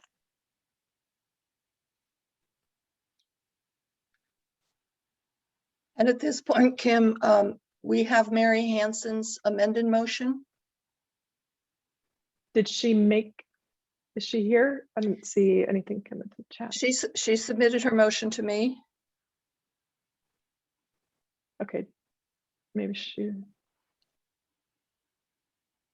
Let me know I when. don't know if someone's supposed to read it. Mary, do you want to just say it, or do you want me to? Yes, I can say it. Sure, go ahead. The motion is to remove the phrase by the president or the executive committee. And it's true that this motion was adopted at the national and state level, but that phrase was not part of it. And some of you were at, a number of you were at the state convention, and it did not have the phrase by the president or the executive committee. And so, and I was listening in at the convention as an observer, and someone asked, well, who would do the counseling?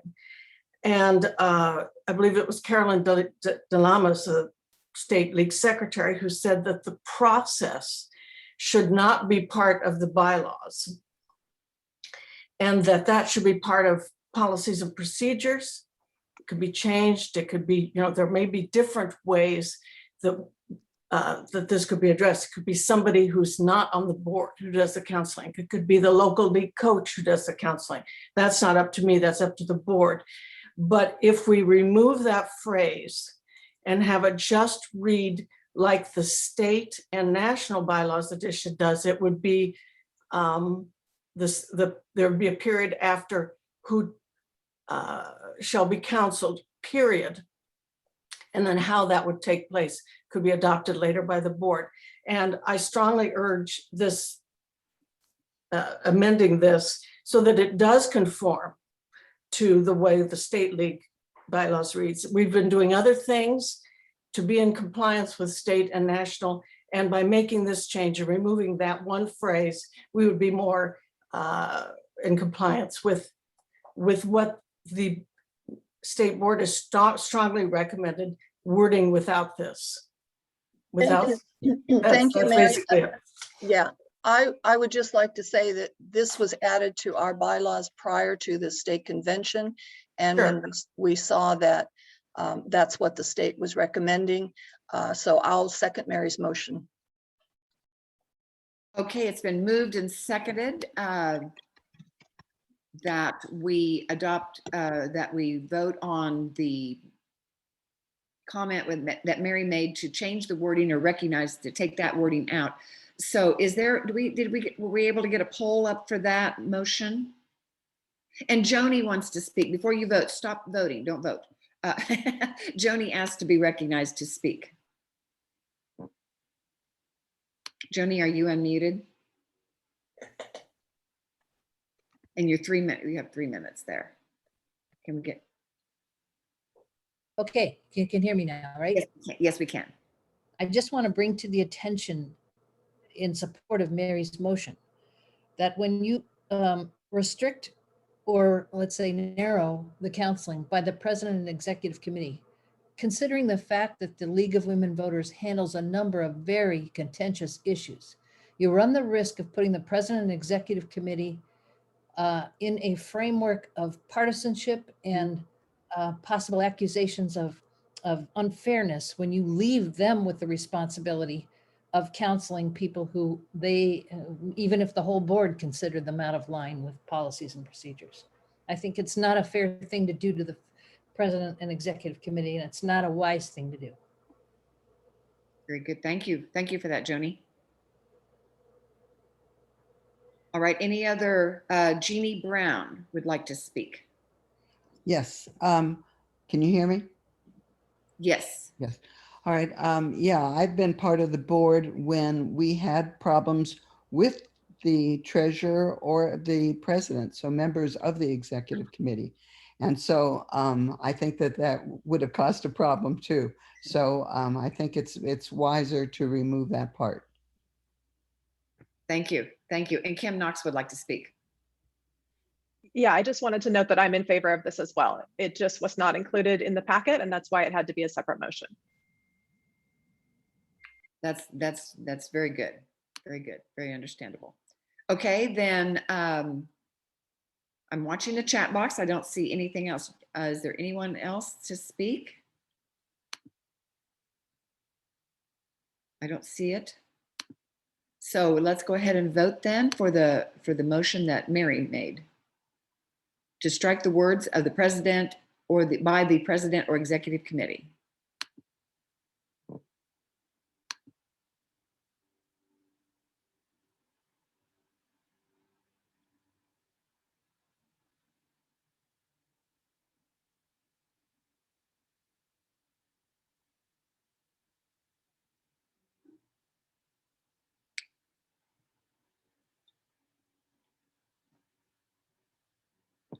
And we have 100% on that.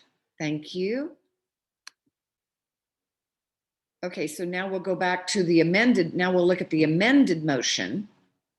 And do we have a slide for that? Okay, okay. And so the bylaws amendment that we made with our amended motion. Let's see, Jeannie.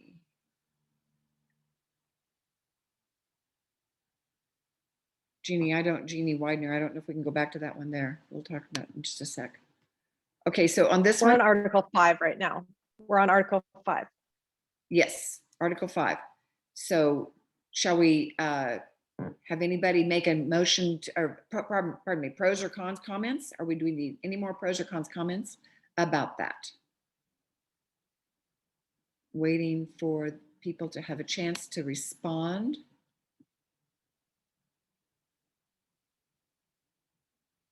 I don't see anyone. Madam Chair, you need to get someone to read the motion as amended. Oh, thank you. Okay, can we go back to?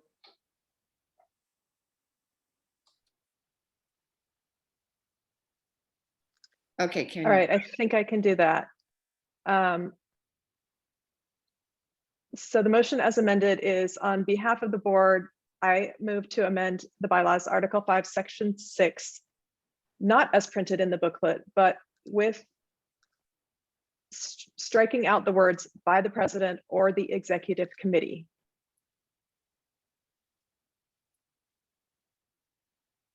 And that would be the motion with the amendment that we passed. We passed the amendment, and now we're voting on the amended bylaws amendment, Article 5. There we go.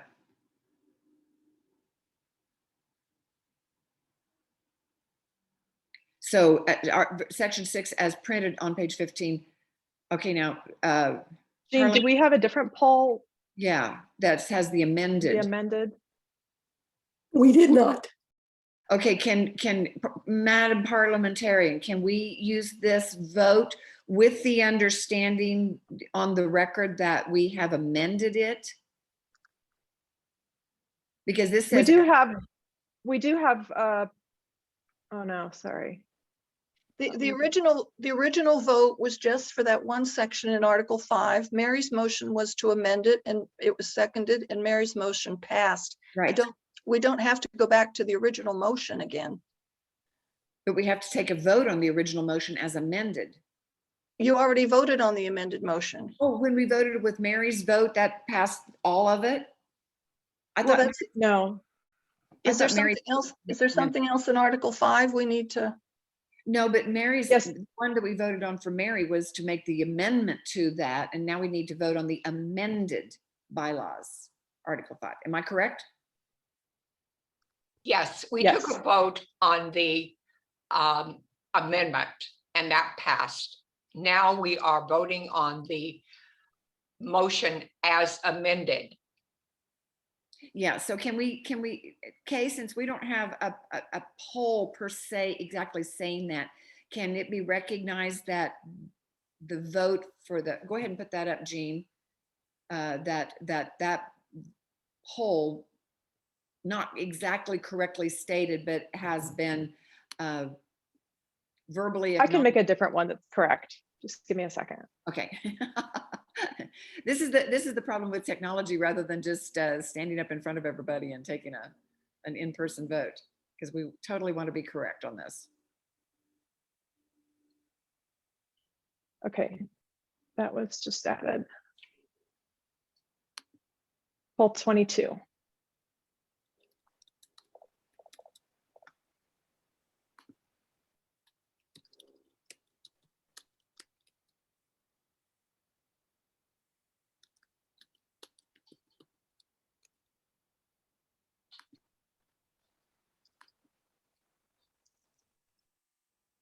Okay.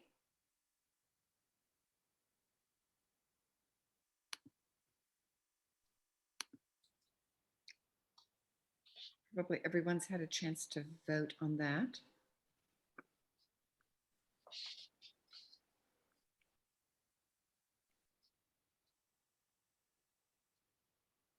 Okay, thank you. Thank you, everyone, for your patience with us while we do it as correctly as we can.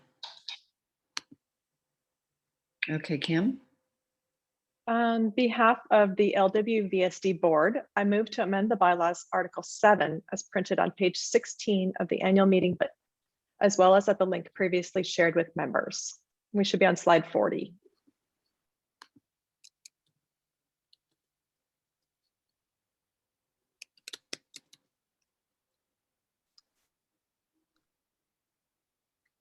Okay, now I have, I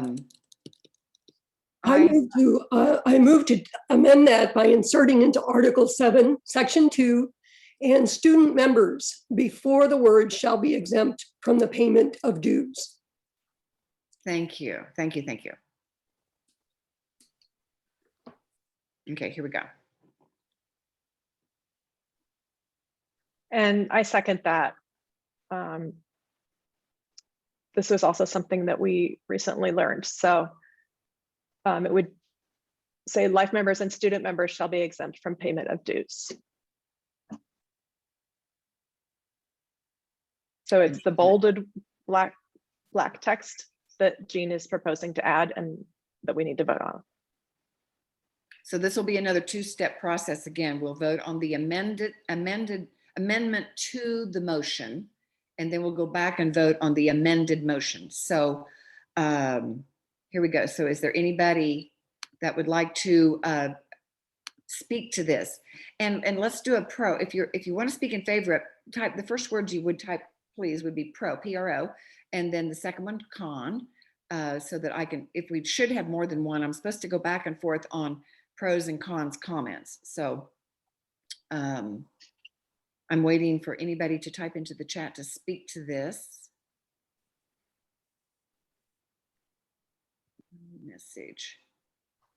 Okay, can we briefly discuss what constitutes a lifetime member for the understanding of the group?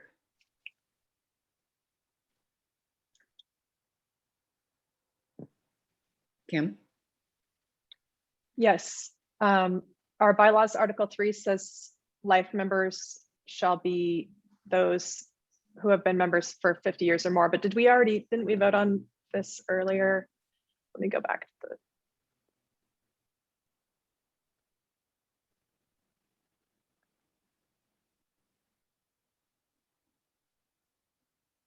No, so yeah, our bylaws state that life members shall be those voting members who have been members of the LWVUS for 50 years or more.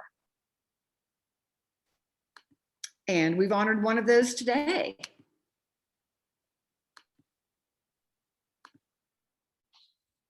So shall we, let me see if I have anything else. Beryl's hand is raised. Beryl. I didn't see this in the book, but I'm just wondering if student members will always be free, whether that should go in our bylaws. We've only had about 3 years of it.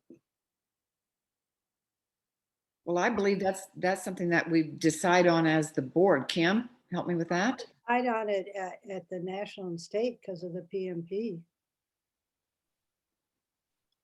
I know we've had some lively discussions about that. PMP is based on paying members. Kim? Yeah. I don't have any additional information about that. So let's just take it. I'm sure if they changed their policy and made us start paying PMP, they would give us ample notice so that we could adjust things as needed. And Jenny reminded me that national and state both have it in their bylaws that students are exempt from payments. So it would not make sense for them to have it and us not. Okay. Okay, then is that your question has been settled there, correct, Beryl? Right, thank you. Okay, thank you. Okay. The poll is up on your screen.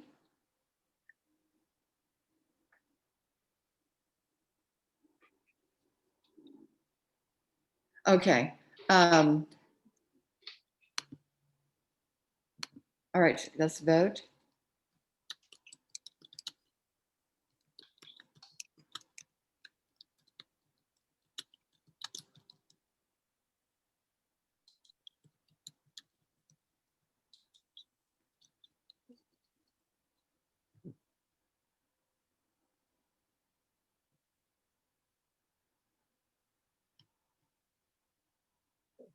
Okay, then thank you. We've got a majority, 95%.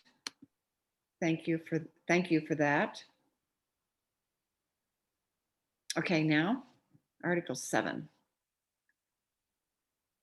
Moving So forward. we're back to the main motion now. That Jean's subsidiary motion has been accepted. So if we could go to slide 42. Both the changes in green and the changes in bold are now what we are being asked to approve. So we are removing the sentence, such dues shall be payable by each member on July 1st of each year. We now just charge a person whatever day of the year they start or they join.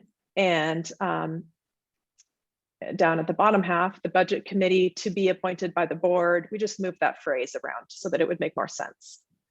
Okay, and so there's a question in the chat that says, could you just kind of explain what the whole gist of the discussion was about this? Why are we doing this specifically? What made this bylaw change necessary? I think Joni was actually asking about what Beryl's concern was, and it was that student members might not always be free. Okay. But we've established that it is in the bylaws of the state and national, so it does seem to be permanent going forward. Okay, and Jeannie Brown's hand is raised.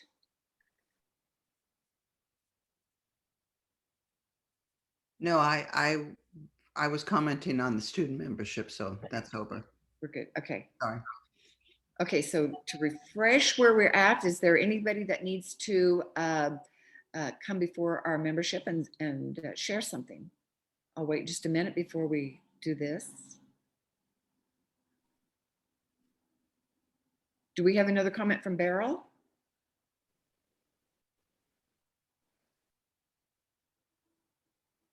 Oh, do you believe that? Pardon? No? Do you believe that? Okay, all right. Then sometimes these hands raised, we aren't quite sure where we're at with that, I think, but we're trying our best. I think we're trying to make sure we get to everybody that has a concern. All righty, so now the motion is on the floor, the revised motion to amend the bylaws of Article 7.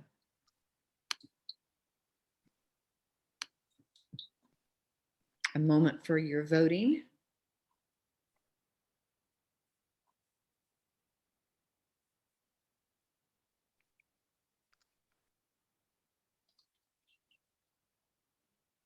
Thank you.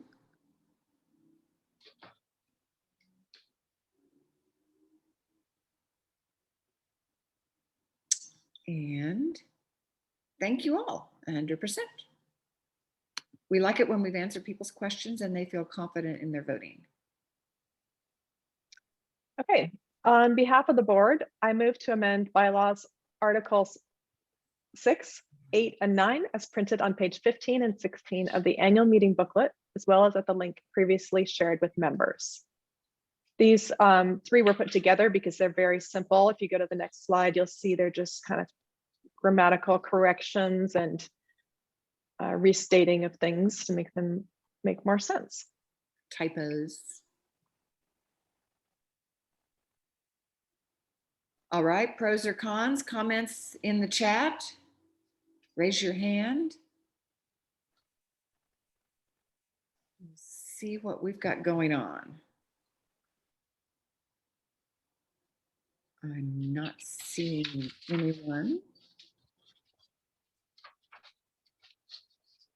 Joni does have a question to the panelists or to the idea. Yeah, I got a question. It's okay to talk about the part where they can ask for the addresses and members and all that stuff, okay? Is that okay to ask a question about that? And Kim says yes. Okay. Yes. All right, so here's my question. Yes. Number one, if in any case, a person can get a list by submitting a purpose, a request for it with a purpose somebody approves, okay? What is the reason for not allowing that request to be honored for some other purpose? What's the standard here? That's number one. And number two is, when you say addresses, okay, are you talking about email addresses or personal addresses or personal phone numbers? What are you talking about?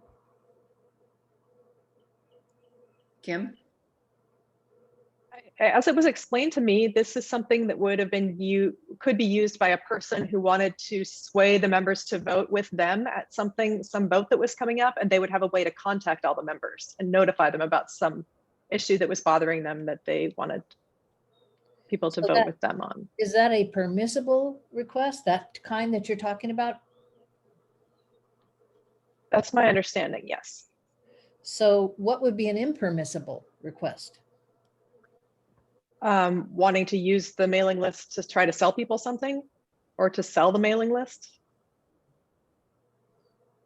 But if I'm understanding it right, and Kim, correct me if I'm wrong, or any board member, correct me if I'm wrong, but the request wouldn't be granted if it was for political purposes. It would have to be in something that's aligned with our league standards. Am I correct on that?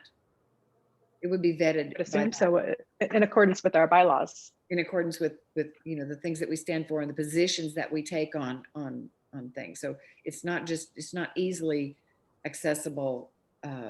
It's not easily accessible just by somebody that wants one of our lists for personal or political purposes. Joni, go ahead. I just have a hard time understanding how how you prevent people from requesting it in a for a reason that is considered legitimate under our bylaws, and then using it or accidentally even letting it go to someone who uses it for an illegitimate purpose. I mean, you're either going to give it or you're not going to give it. But the second thing of concern is, what are you giving? Are you giving personal addresses? Are you giving personal emails? Are you giving personal phone numbers? What exactly is that list? It So doesn't the say. old version, the current version of our bylaws says any member may have a list of members, which meant the board didn't have any control. We just had to give it to every single member that asked for it, no matter what they were going to do with it. So this is limiting it so that the board can withhold it for in certain cases. And essentially, the law, this is dictated by California corporations law, and essentially the list must be given except for an enumerated list of reasons that are in the corporation's code. Are you going to refer to that as the guidelines for distributing this list? Because I do not see that reference in this bylaw. I feel like this is number one, it invites people who have another purpose to offer a legitimate purpose, get the list. We don't even know what's being given out. So where is there actually the protection of the members here? I don't get that. Well, Jenny has reminded me that the California Corporations Code requires us to give the list out except for an enumerated list of reasons. So we can't just make a bylaw that says we're not giving the list out to anyone. Well, there are the California Corporations is not the only thing at stake here, the California Corporations Code. And if it is, in your view, it's not addressed here in this bylaw. So it is not precise. And it simply assumes that we will use the California Corporations Code as our standard. I do not think that bears passing when it's not specified here. And when you have not acquainted us with the actual conditions under which the California Corporations Code restricts access. I think it bears further study. Sorry. Further review and rewriting. Yes, it's not specific and it invites deception. Perhaps someone could make a motion that we add something about it being reasonably related to the member's interest as a member. I don't think that's going to cure it. Do you want to make an amended motion somehow, or do you want to just simply vote no? I just think it should be tabled for further study. Okay, that's okay. So not a motion, but a comment to the people here today on the webinar to table it for further study. Okay, I'm going to try to give a Beryl's hand is raised, and can members access the membership list online or only the board? Jane, I don't believe believe people can access the membership list online. Am I correct about that? Kim's saying no, it's not accessible by membership online. It's board only. And then, okay, so I've got several people with their hands raised. Let's start with Beryl. Okay, I just want to say the one time we did this was when a member in Scripps Ranch wanted to start a unit for young mothers. And so we gave her the list of people who lived in the area, and she did that for a while. That's the only time it's come up. And then, thank you, Beryl. Jenny says reasonably related to the member's interests as a member. She's using that in quotation marks. And then Kate says, I thought we changed this already last year, but this is back on the table here. Susan Peterson's hand is raised. Yes, I've been on a couple of boards where in two instances, people joined the organizations, but they used the list for political purposes. And one where a board member actually used it for her own business. And we all got mailings from her own personal business. So I have, again, I agree with Beryl. I think this needs a lot more work. All right. Thank you. Thank you, Susan. And I'm getting some comments. Julie Ann C's hand is raised. Yeah, I agree that it needs further study, but we really only revise the bylaws once a year. Do we want another year where this provision says any member may have a list of members, their addresses and voting rights and full stop? I think it would be better to vote to limit it and then do the further study to limit it some more. That's my personal opinion. That's good to remember what you said.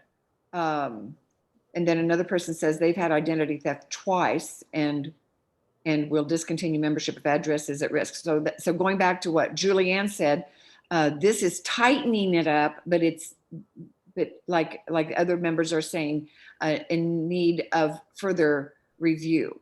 So and Marlene Ruiz has, Marlene says, will members be notified if it is given out? I don't know the answer to that, Marlene. I don't know if any member of our board does. Donna, you've been secretary for a long time. Does that happen? I have never had a request for the membership list. And I might just add in here, someone might have said it, but we did last year change this section of the bylaws. And this is the exact language we changed it to. The only reason we added it again this year was because I personally neglected to add it to the revised bylaws. So I thought we ought to bring it back. But technically this was adopted already at the 2020 annual meeting. Oh. Yes. So where are we at? Is it on the books or not? The bylaws were amended to include this exact language in 2020. So whether if it's coming back today for discussion, there's no problem with that. And we can obviously change it again, but just to put that out there, the membership voted to keep this language or change to this language last year. But we're just like solidifying that. One possibility could be to amend the motion to add in accordance with Corporations Code section 8330. And Jenny, I would ask, is that the California Corporation?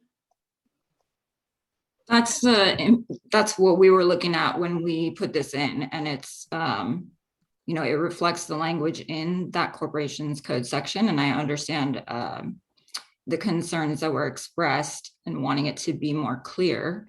So I don't know, that's one possibility, or we could table it and people could look at it again. But my understanding is that there are certain requirements for when the organization does need to give that list out that are mandated by the Corporations Code. Okay.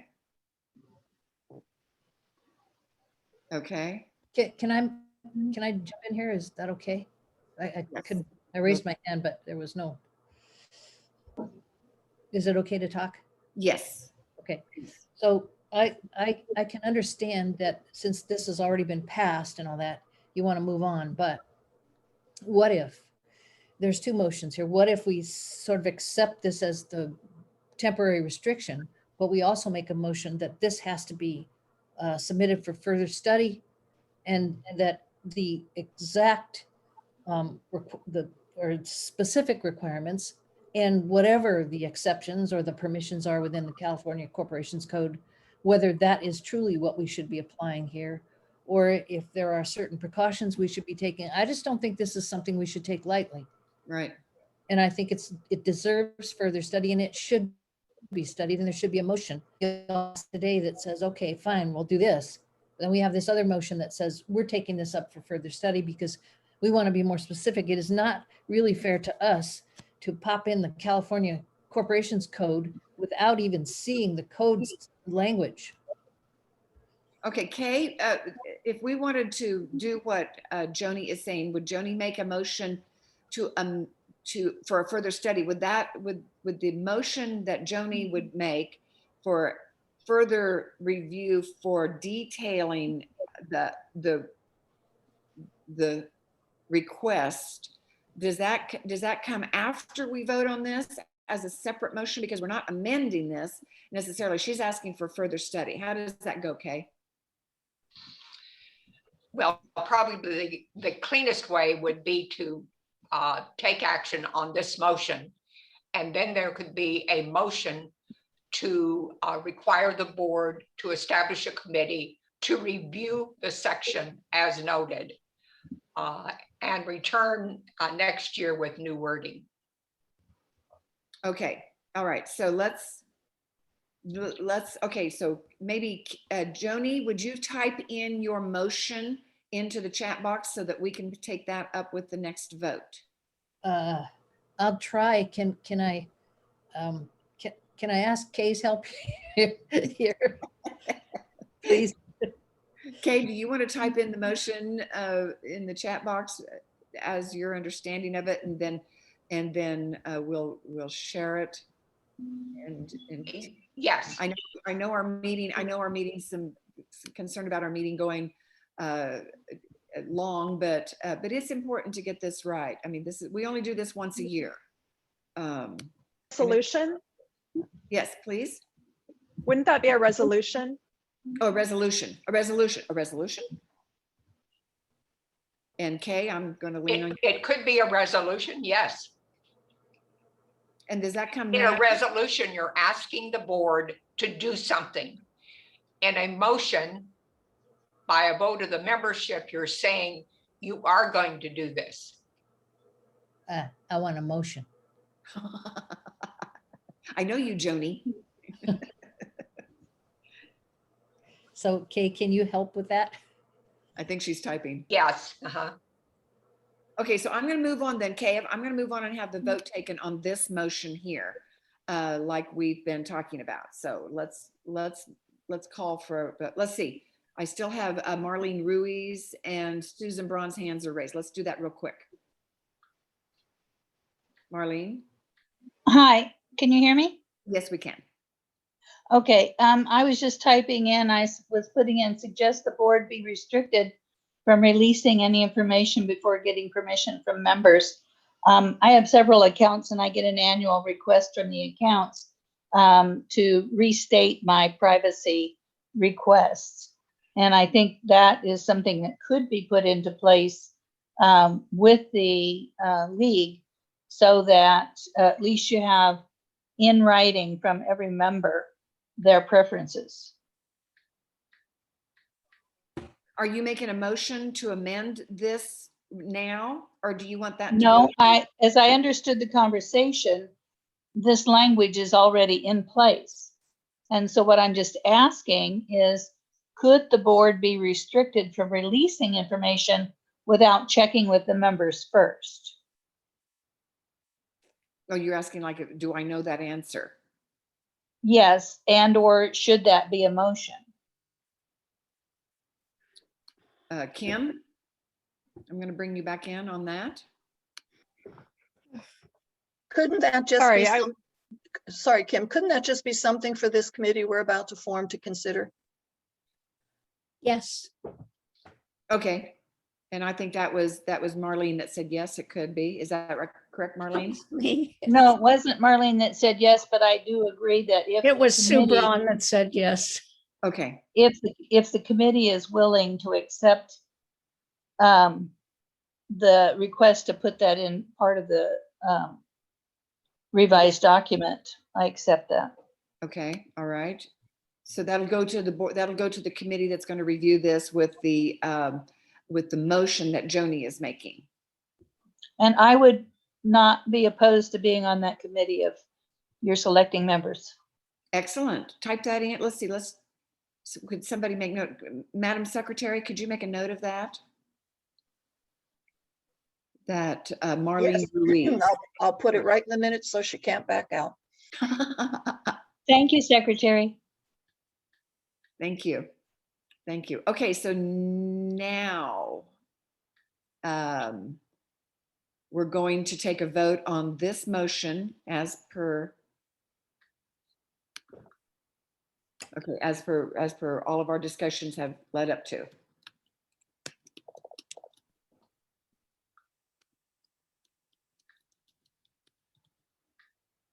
Okay. I agree to amend the bylaw. Okay. And Kay is working on the next motion. Again, pros and cons. We've already had a lively discussion. Let's see, 12:28. And I see Sue Braun has her hand raised. I'm sorry, Sue, did I overlook you?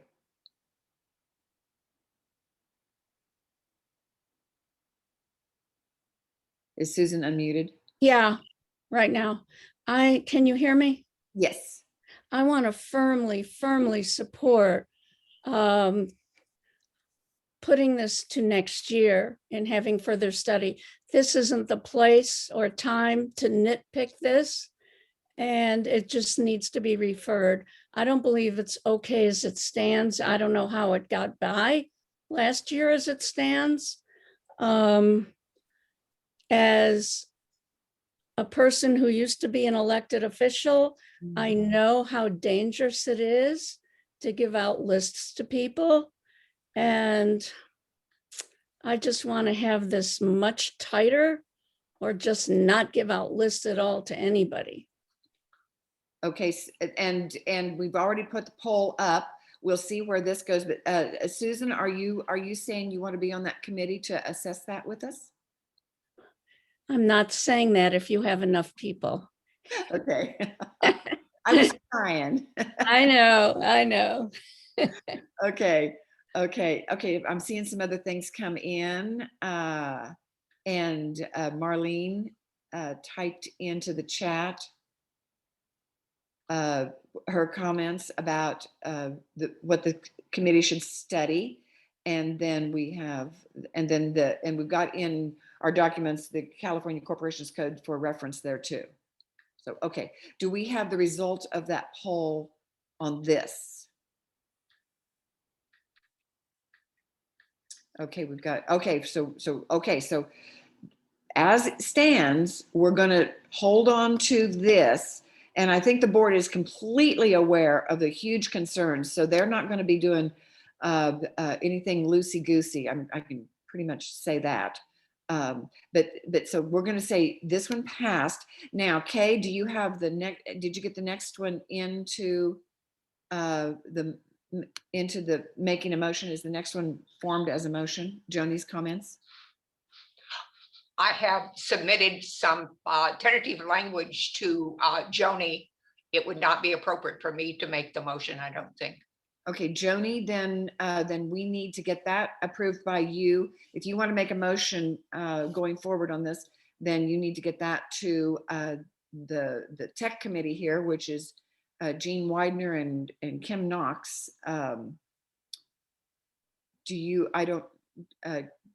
Jean, how do we want to get that to you to put the motion up there? Can you unmute me? Unmute Joni, please. And Marlene's last name is Ruiz. Okay. I did not receive the email yet, but I'm looking for it where Kay has sent this. I don't have it yet. But can she read the motion? Can Kay read the motion? Madam Parliamentarian reading the motion, can we do it? Can we do it verbally, or do we need it on the screen? We still need a poll. Well, I probably need it on the screen. I'm not sure why it isn't going through. I would just suggest I move to direct the board to further study the distribution of member personal information contained in the bylaws and report to the membership at next year's annual meeting.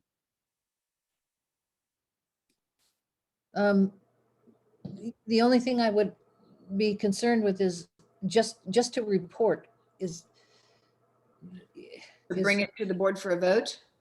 Bring it to the board for action. Yes. Is it bring it to the board or bring it to the members? Bring it to the members. Or well, I guess it would be bring it to the board for a recommendation for the membership to take action. Because just like we're doing now, we're validating something that the board's putting forth.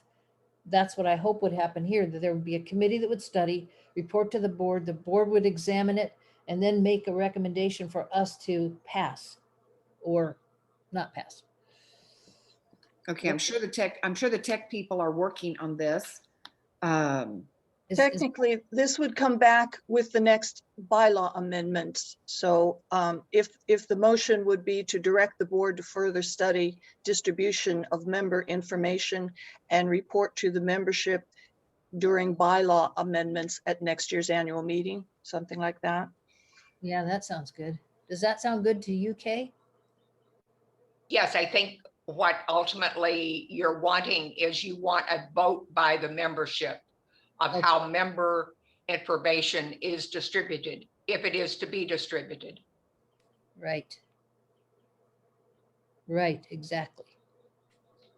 Okay, so if I'm understanding my team right, why don't we play the video from our president while the tech team works on getting this in order for a vote? Is that correct, tech team? I Just need to know what you want the poll to say. I can do it really quick. Okay. So did you catch the motion that Kay? Donna, would you read it again, please?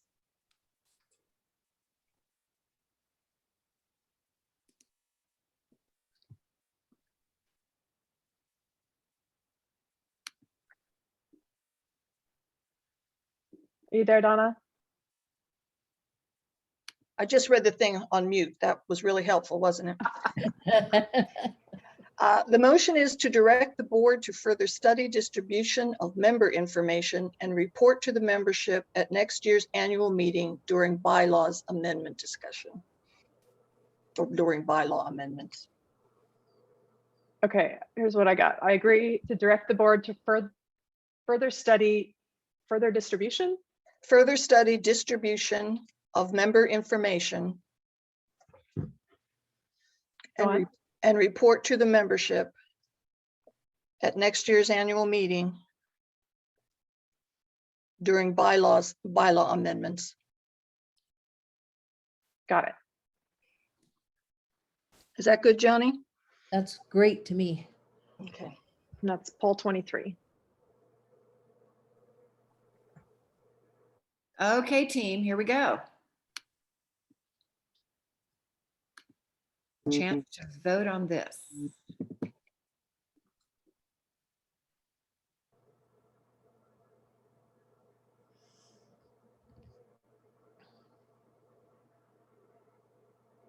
We're just about there, you guys. We're getting towards the end of our annual meeting, so.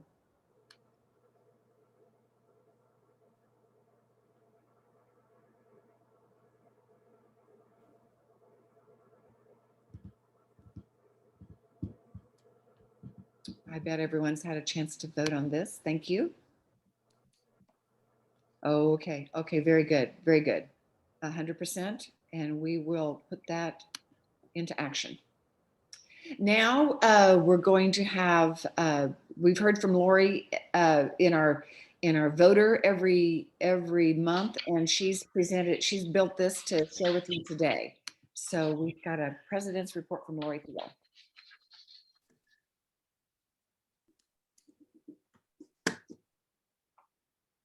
We really do.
Thank you. That was lovely to see all of the activities that we've done. We've done so much. This is such an active league, and it's all in part, it's all due to everybody's commitment and active participation. And you're always welcome to check out the new website. Has a lot of easy functional features that you can poke around on there and see how you want to continue to get involved in. Now we're going to ask for are there any resolutions or directives to the board. If you have a resolution or directive, please write them in the chat. Resolutions express the will of the convention and should be within league program, deal with topical, current issues, involve short-term action, be pertinent to San Diego, have minimum budget impact, and not circumvent the program planning process. And so those things would go into the chat. And WEDAD has, I think I would consider this a resolution. Donna, is this considered a resolution? Am I reading this right? You're the one that has looked over the past year's minutes. Do you see WEDAD's comments in the chat? Let me just look here. Because she's been trying to bring this up, and I'm trying to make sure it gets into the right place and properly done. So she's just asking us to review this movie, 3 films, 3 times, 3 films showing. Short after going back up into the chat, I think it's to be aware and take action with the issue. Could I call on WEDAD to be unmuted and speak to this just a little bit? Is this a resolution you're bringing before the board?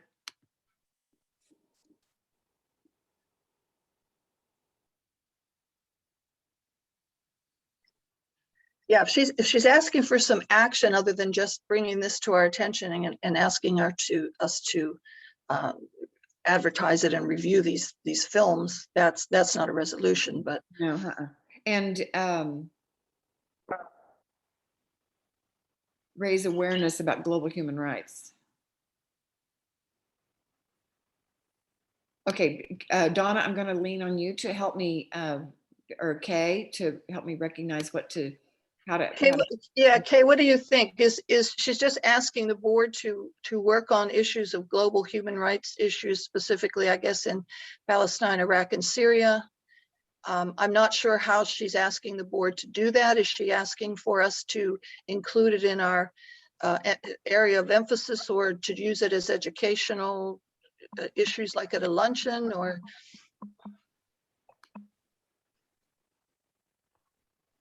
Is she unmuted? Yes, she can speak if she wants to. Can you help us out there? She says you can't. Do you have to? WEDAD, you are unmuted if you would like to speak.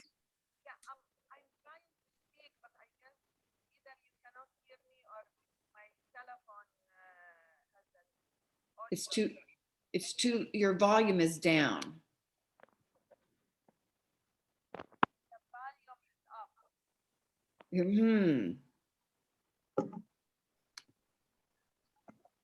Yeah, let me just point out, resolutions have to be pertinent to San Diego, and a global human rights issue. I don't know if that's a San Diego only type issue. Right. Maybe she could come to a board meeting and present, and we could work on it as a board. Is that a proper procedure? Yeah, she should certainly feel welcome to do that, because I can't hear her at all. No, there's something going on there. So we invite you to follow up with the board, WEDAD, and we'll, of course, the care and concern that the league has for human rights. We'll see how your concerns and programming can fit into our league. I think that's best I can do. Kay, is that proper, Madam Parliamentarian? Is that proper to do that? Yes, or she could either bring her interest and wishes to the program committee. The program committee, yes, we have program committee meetings and they're in the calendar. So that would be lovely. And Jane Andrews is the new program chair, so program planning chair. So that would be another good way. Let's see, is there anyone else in the chat? I don't see anything else in the chat for a resolution or a directive to the board. I don't see anything else there.